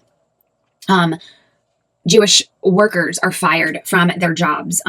Jewish businesses are either taken away or they basically are auctioned off to be, sold for, a cent on the dollar or whatever, fraction of their value. New laws come up like the law on alteration of family and personal names. And these were trying to further alienate Jewish people from the German population. So any Jewish woman or man who had a non-Jewish name had to add Sarah and or Israel to his or her name. In 1938, the alteration was also made that Jews all had to carry identification cards with them, and their passports had to be stamped with a J, marking them as Jewish. And again, these were an effort to alienate and demean the Jewish people, separating them from the rest of the Jewish population. Later, they were required to sew a patch of a yellow star onto all of their clothing, the Star of David, and this, marked them out as Jewish. And we already saw this occur in the Middle Ages and before, right? So nothing new under the sun, as Solomon says in Ecclesiastes. But the Nazis also organized these anti-Jewish films and exhibitions. Probably one of the most famous is something called The Eternal Jew. And this is an exhibit in Munich at the German Museum. And basically it's propaganda to elicit fear and hatred among non-Jewish Germans toward Jews. So, we saw how this sort of began out of being fearful of a people who stood up for themselves. And it snowballs. And by the time we get to 1938 and thereabout, it's at a really, really frightening level. So I'm going to get into what comes from this anti-Semitism. History does not need to repeat himself. And so the more educated we are about what happens and why it happens or has happened, the better that we can be as standing up to present it.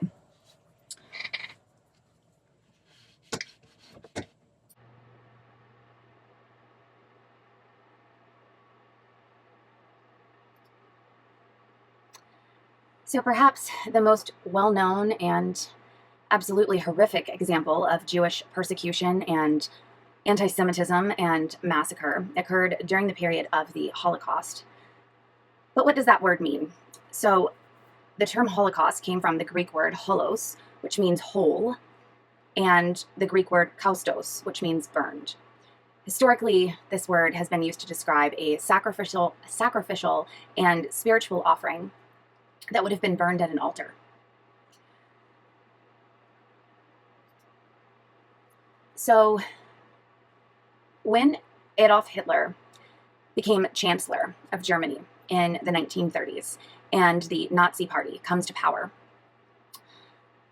it is not in a vacuum.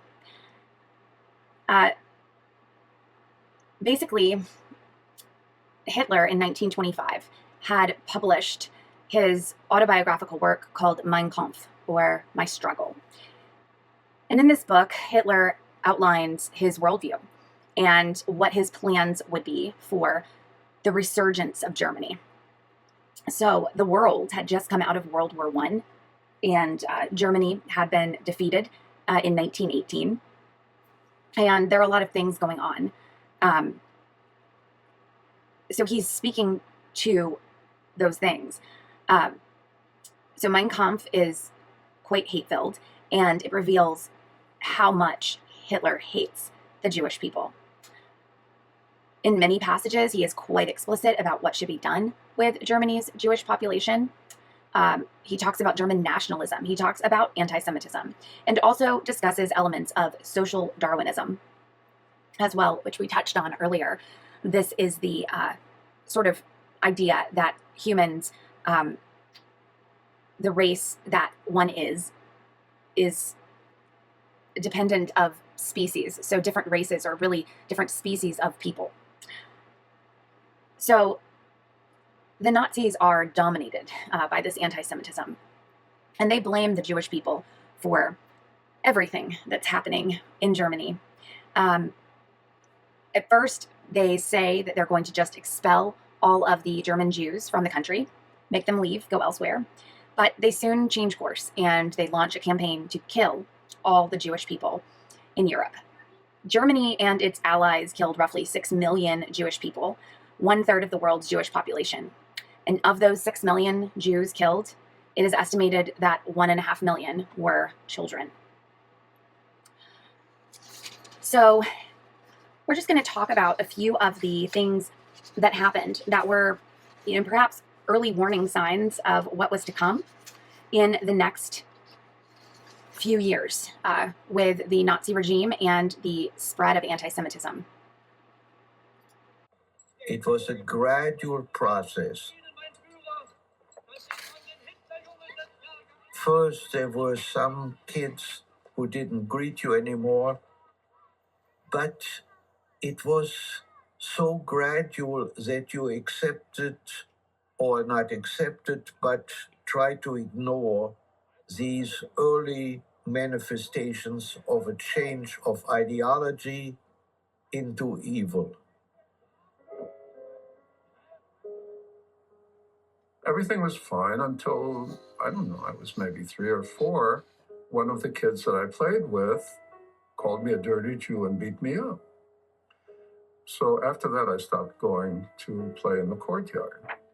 Saul Messenger's parents, like thousands of other Polish Jews, had emigrated to Germany, hoping to escape poverty and anti-Semitism. They settled in Berlin, which had been one of the most tolerant cities in Europe. Across the street from us, on the ground floor, there were many shops. About half of them were Jewish-owned. And I remember one day, I saw crowds of people forming, and eventually somebody threw a rock through the window, broke the windows, and the people went into the stores and simply took the merchandise. There were policemen standing there, and they did absolutely nothing. They just allowed it to happen. Susan and Joseph Hilsenroth lived with their parents and little brother in Western Germany. I was born in a small town in Germany, in Bad Kreuznach. Our life was pretty good. My father had a linen store, and he was doing really well and taking good care of his family. We were very happy living in our house until Hitler came into power. They boycotted my father's store. He wasn't able to make a living for us anymore. With the rise of the Nazis, of course, he had to close his business. And he peddled fruits and vegetables just to make a living. But he managed somehow. I'm flabbergasted when I think about it. We moved to an apartment and then another apartment. So each step was a down step. And it was always because we were Jewish, we had to move. My parents did want us to have a normal childhood in an impossible situation. I mean, we couldn't help but see. I mean, we were intelligent children, but we didn't understand really that it was going to get any worse. And I guess maybe a lot of Jews that were living in Germany at the time didn't know that it was going to get worse, but it did. On the evening of May 10th, 1933, students in Berlin and some 30 other university towns raided their campus libraries, carried out armloads of books by Jewish authors and by those Gentile writers deemed by the Nazis to embody an un-German spirit, and flung them into bonfires. Writings by Sigmund Freud and Albert Einstein, Thomas Mann and Ernest Hemingway and Rosa Luxemburg, and scores of others all went up in flames. The book burning marked the end of a month during which the Reich had promulgated its first openly anti-Jewish laws. With certain exceptions, men and women of so-called non-Aryan ancestry were ordered to leave government service. Jewish doctors and dentists were barred from treating patients enrolled in the government health system. Jews were no longer permitted to enter the legal profession. Jewish editors and journalists, artists and musicians lost their livelihoods. Joseph Goebbels, Hitler's Minister of Public Enlightenment and Propaganda, presided over the book burning in Berlin. He exulted that it marked the end of Jewish intellectualism. It's step by step. Jewish judges are fired. Jewish lawyers who work in the courts are fired. Jewish teachers are fired. The Nazis were very attuned to what the public reaction would be. It was drip, drip, drip. They're judging. They're very careful of what the German people will accept.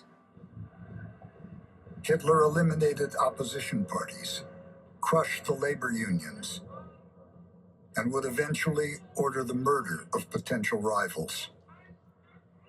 The goal of the Nazi government, Goebbels said, was that there should be only one opinion, one party, and one faith in Germany. There are to be no minorities of opinion in the new Germany, and no division of loyalties. Most men will wear uniforms, the badge of their membership in that secret mystic community of blood brothers, the German state. Women will, by preference, wear kitchen aprons and will stay home and take care of the children, which they will gladly bear in large numbers for Germany. They will not hold political opinions, but then neither will anyone else.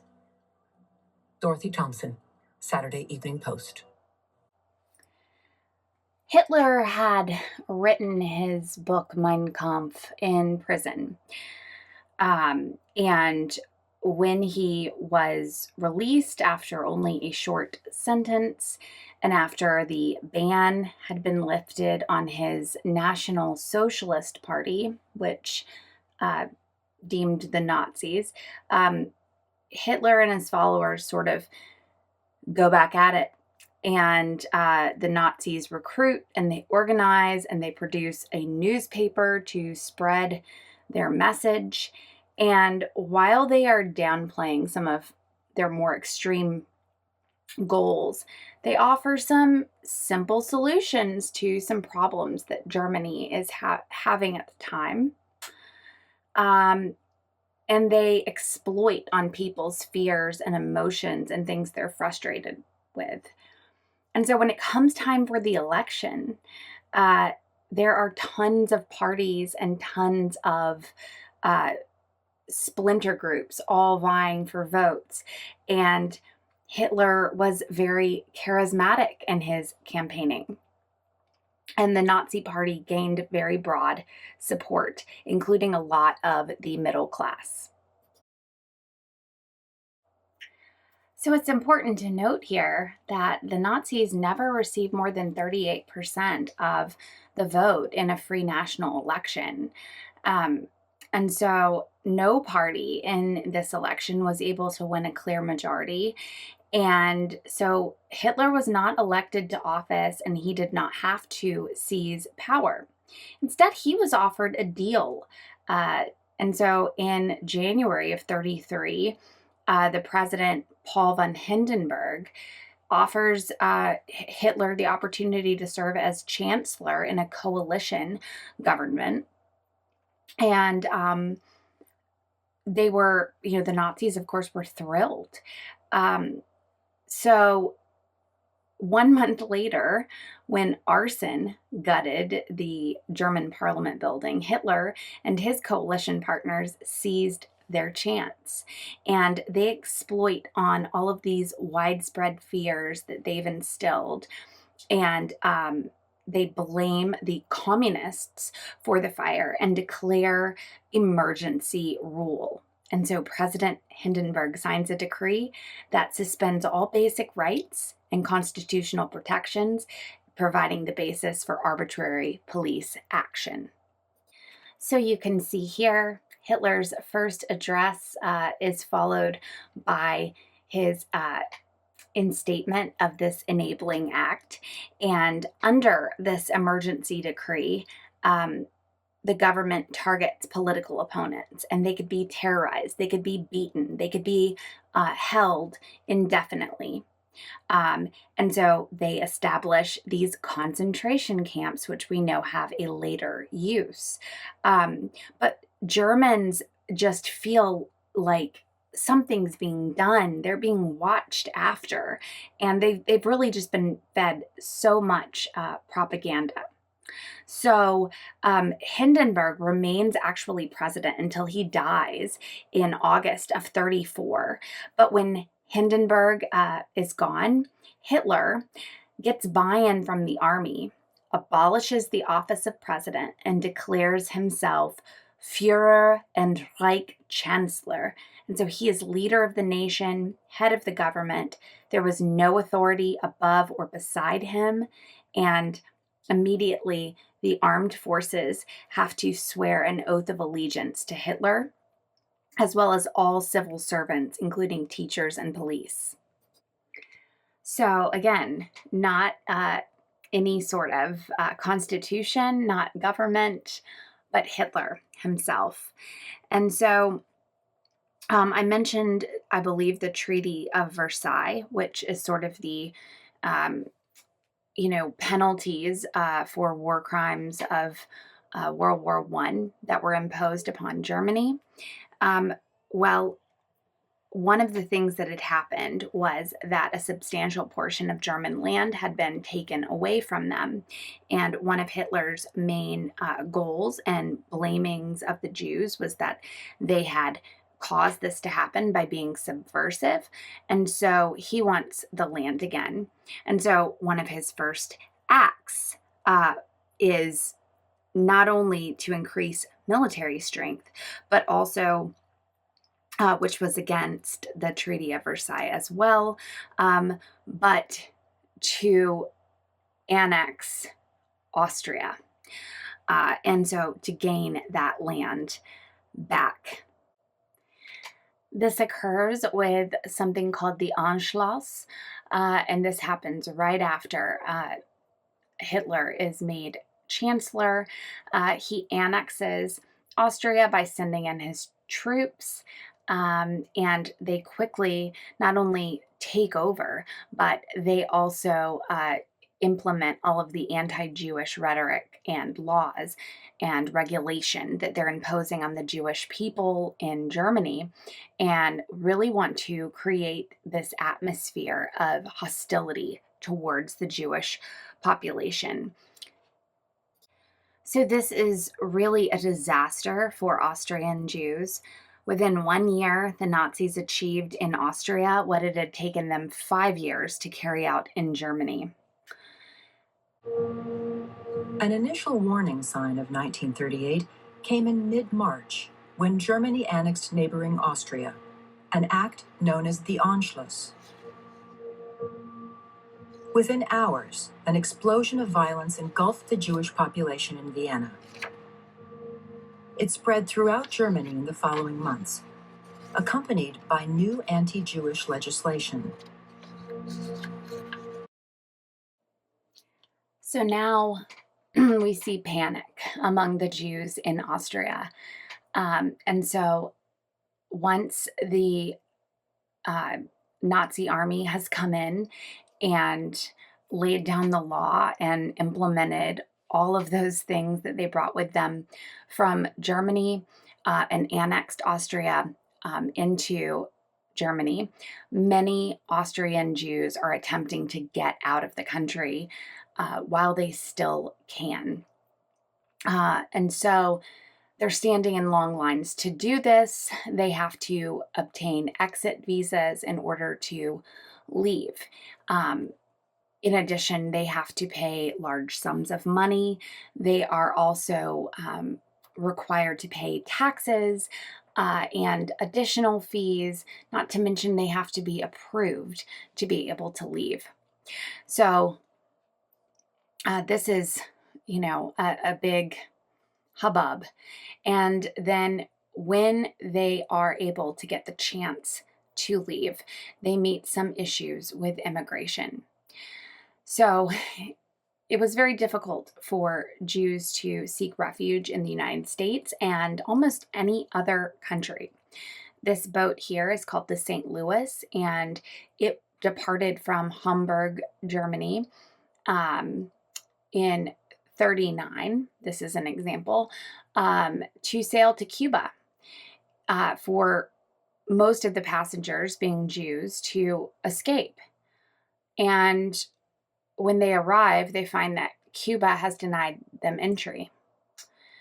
They try the United States, and the United States denies them entry as well. So these Jewish people are shipped literally back to Europe, and approximately 250 of the refugees that were on board would go on to be killed in the Holocaust. And as I mentioned, unfortunately, this was not just one or two countries. This was many countries who denied refuge to the Jewish people as they're trying to escape persecution and horrible treatment by the Nazis. So before the Nazis assumed power, Jews enjoyed all rights of citizenship in Germany. After 1933, the German government gradually excluded Jews from public life and public education. And by 1938, German authorities had isolated and segregated Germany's Jews, expelling them from professions and eliminating most of their opportunities to earn a living. There were boycotts on Jewish businesses. And between 1933 and 1939, the German government enacted hundreds of laws to both segregate and impoverish the German Jews. And other countries decided to follow suit pretty quickly thereafter.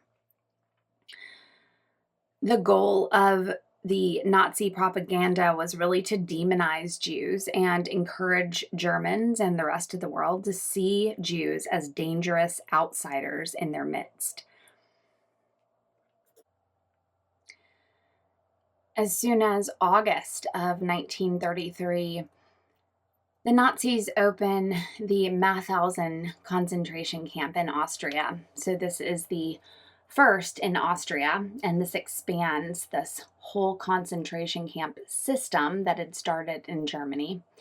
And so it begins by just housing criminals or people who, perhaps stood up against the Nazi regime. And it later grows to at least 95,000 prisoners having died there, more than 14,000 of them being Jewish.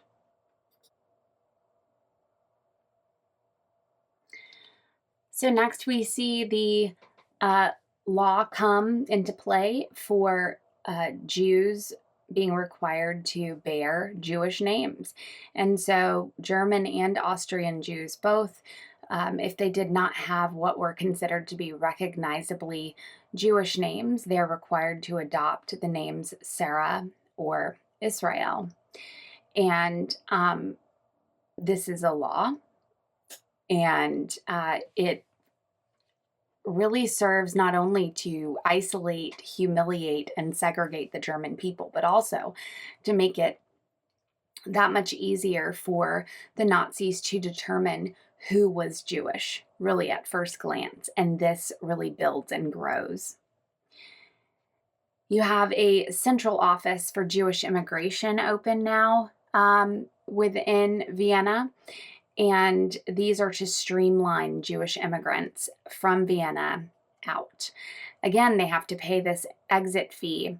However, now they have to also give up all of their property as well when they leave the country.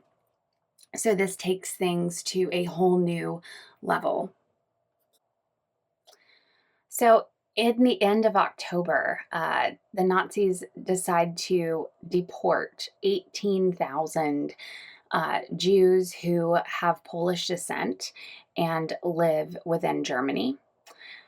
As a result of this, a German-born child of two Polish Jews had moved to Paris several years ago, and after learning that his parents had been deported from Hanover to Poland, he decides to shoot a man by the name of Ernst von Rath, who is a secretary of the German embassy in Paris. And the Nazi regime used this diplomat's death 2 days later as justification for unleashing one of the worst pogroms ever, called the Kristallnacht on November 9th and 10th. So, Kristallnacht is where the Nazi Party orchestrated this outbreak of anti-Jewish violence throughout Greater Germany. It was this onslaught that outraged the world and provoked a lot of criticism of the regime, actually by a lot of Germans. Jewish businesses that had already suffered attacks of anti-Semitism were now targeted for very deliberate vandalism, which was just disguised as this spontaneous public action. But Nazi officials directed the SA, the SS, who were the secret service sort of in the Hitler Youth, to destroy Jewish shops and to burn synagogues. Over 7,000 Jewish-owned businesses were vandalized that night, and Germans named these attacks Kristallnacht, which means Night of the Broken Glass, for the shattered windows of the Jewish-owned stores that littered the streets. This violence damaged or destroyed more than 250 synagogues and killed almost 100 Jews. Further, nearly 30,000 Jewish men are rounded up and sent to concentration camps. And this is the first time that Nazi officials have made these massive arrests of Jews, specifically because they are Jewish, with no further cause. So they get rounded up, and there are all at once 30,000 inmates within these concentration camps. So in the aftermath of the Kristallnacht, the Nazi regime orders the Jewish community to pay 1 billion Reichsmarks. So this is Jewish currency at the time, or I'm sorry, German currency at the time, in an atonement tax for what had happened with the murder of the German diplomat. And they rapidly implement as many anti-Semitic, anti-Jewish laws and edicts as they possibly can within this amount of time.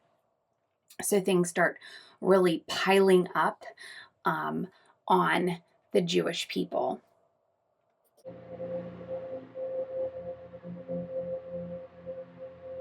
German police rounded up about 30,000 Jewish men and held them in concentration camps. So one of the first things that they enact is a decree that makes it illegal for a Jew to own a business at all. So the German authorities force the Jews to sell anything associated with the business that is immovable as well as the businesses and any stocks associated with it, to non-Jews, and typically at a loss as well. So by this point, the Germans are openly defying the Treaty of Versailles and reinstituting the military draft and increasing their military strength. And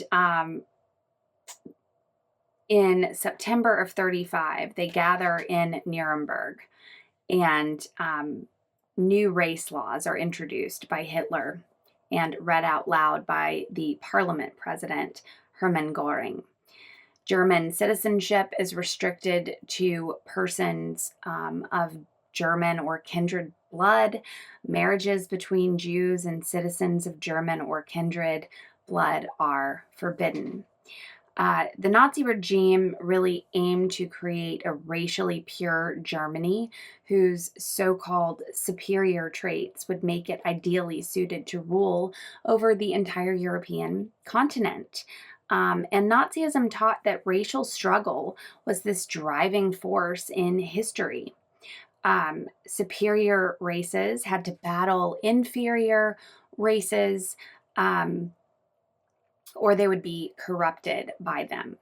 So this concept of a national community was exclusive and based on race as defined in the new laws and decrees. And these were taught in school as well. So it was really being indoctrinated.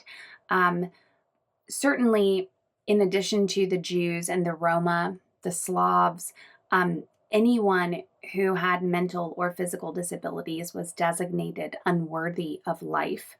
And scientists and medical professionals applied these pseudo-scientific theories for measuring and valuing racial characteristics. And these, again, came from this social Darwinism idea of eugenics, which plays out as well in the Holocaust.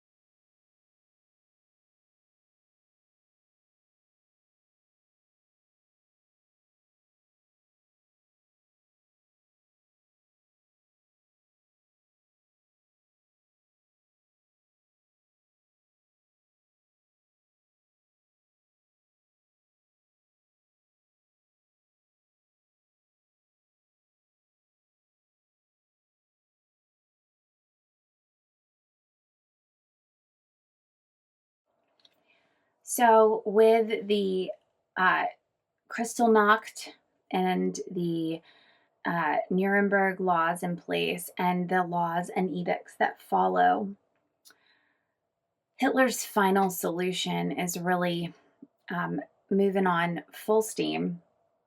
And so in 1939, the Jews have occupied, or I'm sorry, the Germans have occupied Poland, and they established their first ghetto in October. And these ghettos were used to separate Jews from the rest of the population, but it wasn't a new idea. This was used as early as the 1500s to describe the Jewish quarter of Venice, Italy. And in the 16th and 17th century, officials throughout Europe had also ordered the establishment of these ghettos for Jewish populations. The Nazis used them to separate Jews from other people living in the areas they'd occupied, but not only to alienate them, also to deport them more easily. So there were two major types of ghettos in Nazi-occupied Poland: closed and open. Closed ghettos were located mainly in Poland and occupied areas of the Soviet Union at that time, and they were usually enclosed by barbed wires and very tall fences, like brick walls. And so you were not allowed in or out. You were, there. Open ghettos did not have fences and walls, but they did have restrictions on who could enter, who could leave, when. And there were at least a dozen major ghettos in Poland and numerous smaller ones, of course, as well as throughout the rest of the German-occupied world. They were usually established in the most run-down areas of town possible. The residents had to abide by curfews, and they had to deal with insane overpopulation, horrible sanitation, and very little food. Many of these ghettos were only supposed to be in use very temporarily, and some of them did only operate for a few months, but others were open for years. And so basically, these were supposed to be the places that the Jews were housed before they were sent off to killing centers or to concentration camps. So the three major problems in the Jewish ghettos were overcrowding, food shortages, and lack of heat. So, for example, in the Warsaw ghetto, this was established in the fall of 1940 in Warsaw. It was a closed ghetto, and it was the largest in Poland. The wall around it was 10 feet high, topped with barbed wire, and it housed about 500,000 people, 30% of the city of Warsaw's population. Most of those living in the Warsaw ghetto were deported to the Treblinka death camp in 1943. But in addition to this, one small apartment designed for, a typical family had to house several families. The plumbing often was broken within the living spaces, and so human waste and garbage were thrown out into the streets, and so disease spread like wildfire. The Germans intentionally starved the Jews living in the ghettos.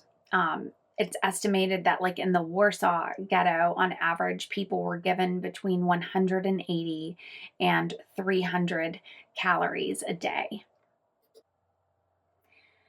So furthermore, the apartments were not heated. That may be no problem here in Georgia, but Poland has some cold winters. Several winters during World War II were actually colder than average. There wasn't enough warm clothing to go around. These people had given up almost all of their belongings, and so thousands died from the cold, and the cold weakened immune systems, and this results in the rapid spread of disease. And so this high death rate left many children orphaned. Some children were left to live on the streets, and many actually froze to death during the winter months. At the Lodz ghetto, which was the second largest in Poland, this was a closed ghetto, and it opened in 1940, and it housed around 150 people. The walls were put up to segregate the Jews from the rest of the town, and at the same time, the Jews also cut off the electricity and water coming into the area. So that resulted in the rapid spread of not only disease, but starvation and death as well. It was also at Lodz that the Nazis established what was called the Judenrat, which is the first Jewish council. The Judenrat enforced Nazi laws and oversaw the day-to-day life within the ghetto, but they were Jews enforcing Nazi law on fellow Jews.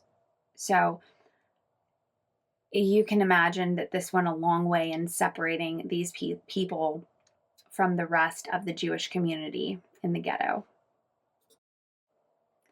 So, despite these really terrible conditions in the ghettos, Jews did work together to maintain a sense of community and their culture and their faith inside the ghettos, primarily through keeping records of the events and holding secret gatherings. They even engaged in armed revolts from time to time, the most famous one being the Warsaw Ghetto Uprising in April of 1943. It was organized by the Jewish Fighting Organization and Jewish Fighting Union and lasted for over a month. As the German military forces advance throughout Europe, going towards the Soviet Union, mobile killing squads advanced along with them.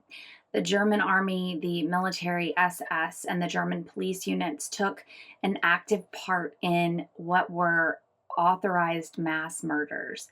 They rounded up the victims, drove them on foot or in trucks to a killing site, and then shot them. So the killing squads and their auxiliaries murdered at least 2 million Jewish men, women, and children in mass shooting operations.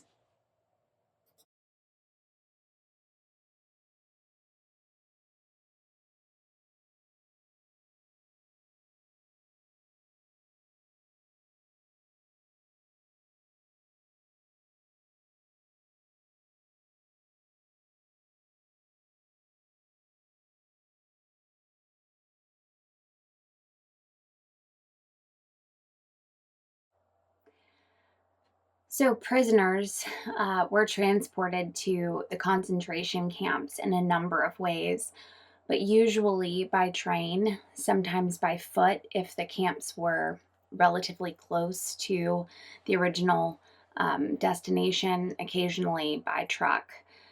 The prisoners were generally not told what their specific destination was going to be, although in the later years of the Holocaust, it was made clear very often that they were being sent to the east, and the Jews knew that that meant to the extermination camps. By the early 1940s, most of the Jewish prisoners had heard rumors of these concentration camps and then the extermination and death camps and what the conditions were like. And so, in addition to the experiences they'd already lived through, they had absolutely crippling fear and anxiety in most cases. The journey to the camps could usually take several days. Sometimes it could take weeks. The quarters were extremely cramped and prisoners were extremely tightly packed onto the transport, so much so that it was usually impossible to sit or even kneel down. The typical transport contained approximately 1,000 people, although this varied a little bit. But conditions inside were extremely inhumane and sometimes lethal. The transports usually held no food, no water. They had no bathroom facilities, maybe one bucket in the corner that quickly became overfilled when 1,000 people are using it. And the smell of vomit and urine and excrement was overpowering. And then add to this that most transports had no windows or ventilation. And so many died on the route to the camps from dehydration, starvation, or even suffocation.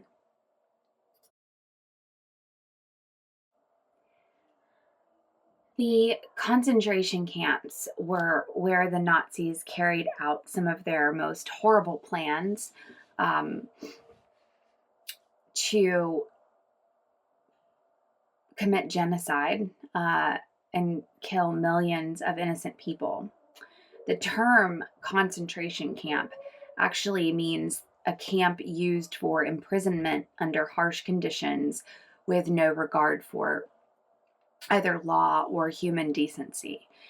The people sent to the concentration camps by the Nazis were technically political prisoners who were imprisoned for their failure to follow all of the Nazis' rules. And during this time of Nazi rule, there were reportedly over 44,000 concentration camps. And this does not include extermination or death camps. So in concentration camps,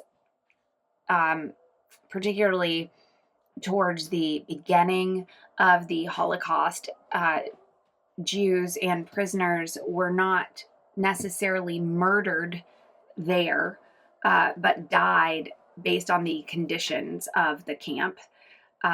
However, when they were sent to the extermination camps, and this is what is meant by to the east, it was for death. So concentration camps were known for little to no living space, rampant bugs, rampant rats and other vermin, inadequate clothing, as you had to give up every single thing on your person when you arrived. You were literally stripped and shaved and showered. There was no way to bathe or clean. Toilet facilities did not have toilet paper or clean water. There was little food and water. There was forced labor. Experimental medical testing was done. And death could be by starvation, disease, hypothermia, and then later in the gas chambers or in the crematorium or ovens. Also, towards the end, they did have mobile firing squads to kill people as well. The first concentration camp was Dachau, and Dachau was built in March of 1933. It was near Munich. And the prisoners that were considered too weak to work or were deemed unnecessary by the Nazi soldiers were immediately killed upon arrival by euthanasia or by the use of gas vans and later gas chambers. The largest women's concentration camp was a place called Ravensbrück, and it was built in the Prussian village of Ravensbrück.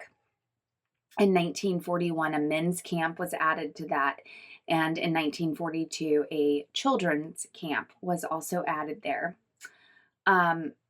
Between the years of 1939 and 1941, over 120,000 women, 20,000 men, and 1,200 young girls were housed at that particular camp at Ravensbrück, and tens of thousands were killed there during the Holocaust. There were also 6 extermination camps built in occupied Poland by the Nazis, and the sole purpose of those was to execute mass killings.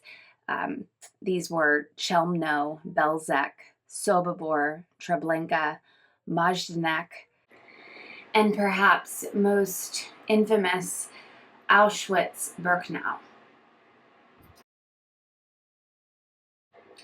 When talking about the Holocaust, most people know about concentration camps and extermination camps, and maybe even Hitler's idea that he was purifying the German race when killing millions of people for no reason. But few know that his eugenic beliefs went beyond persecuting the Jews. Eugenics is basically the belief that the human race can be bettered through controlled reproduction. And this comes from Darwinism. It also comes through basically animal husbandry and breeding livestock and other animals. So Eugenics was actually carried out within the Holocaust, but it didn't start in Germany. And this idea basically begins with Darwin's theory of natural selection. While it came from other places, for Nazi Germany, it basically meant that those with any undesirable traits should be sterilized, even if against their will. And there were 9 traits that basically, when the Nazis passed the law for the prevention of genetically diseased offspring, doctors and any who worked in mental health institutions were to report anyone who had one of these 9 conditions. And so after the names were collected, people who were reported were sterilized by Nazi doctors so that they could not potentially pass these on to the next generation.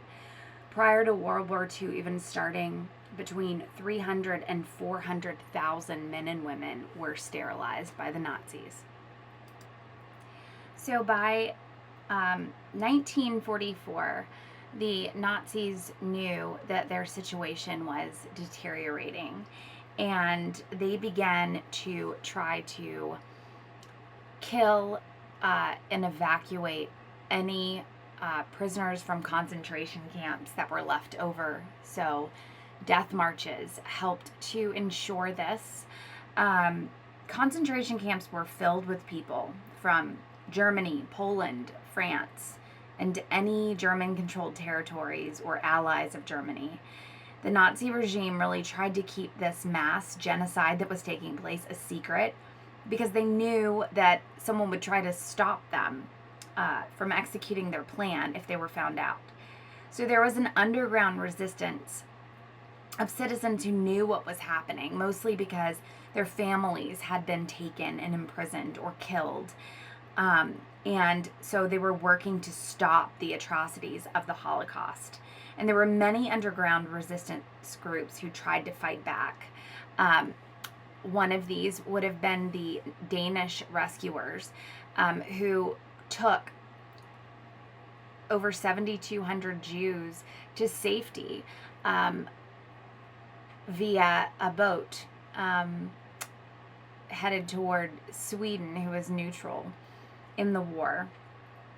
A few of the known cases of resistance otherwise are October 1943, a resistance at the Sobibor death camp was led by prisoners Alexander Pechersky and Leon Feldhendler, and they were able to kill 11 Nazi guards, and a massive amount of prisoners were able to escape and flee to a wooded area. A few of the escapees were caught and killed, but many did remain uncaptured.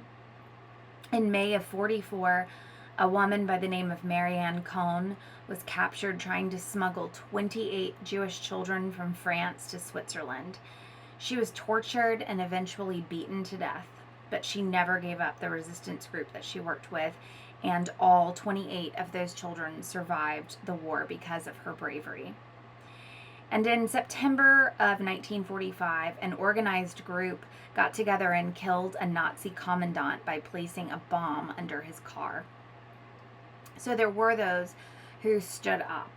But it's also important to note that the rest of the world really had no idea the extent of the atrocities that were taking place in Germany against the Jews and other people who were termed asocials. So towards the end of the war, again, Hitler instituted these death marches, really to hide as much of this evidence as possible. Many of the ghettos and documents were destroyed, and people were killed who had been imprisoned. But towards the end of World War II, when it became obvious that Germany and its allies would lose, Adolf Hitler committed suicide. and Germany then surrendered a week later. When the concentration camps and extermination camps were actually located at the end of World War II, and the survivors were liberated, and the extremely sick were taken to nearby hospitals to be treated, it was truly a shock to the rest of the world, that was sort of like removed from all of that. And so when American troops, along with British troops and other countries, come in and liberate these camps to get the survivors, they are just absolutely blown away by what they find. World War II comes to an end, and you have to remember that the Nazis kept the concentration camps, the extermination camps, and really most of the atrocities they were committing against the Jewish population completely under wraps, which would have been much easier to do at the time, based on the level of technology they were dealing with. But the president is Harry S. Truman, and he's associated with overseeing the overall response to the horrific conditions they found in the camps, and sends General Eisenhower to basically document the atrocities that were found, and witness firsthand these horrors, particularly at concentration camps like Ohrdruf. He was deeply affected by the conditions he saw, and he wanted to be sure that this was properly documented through photographs and by forcing German civilians to also witness the camps. Once the concentration camps had been liberated, it was difficult for the now free Jews because they didn't have homes to return to, or possessions, or money. And so the country of Israel was established by the newly created United Nations in 1948 as a refuge for the homeless survivors of the Holocaust. Jews tend to prefer the term Shoah to Holocaust with regard to the events of World War II, as the former was a Hebrew word for desolation, whereas Holocaust in the Greek referred to a holy burnt offering to God.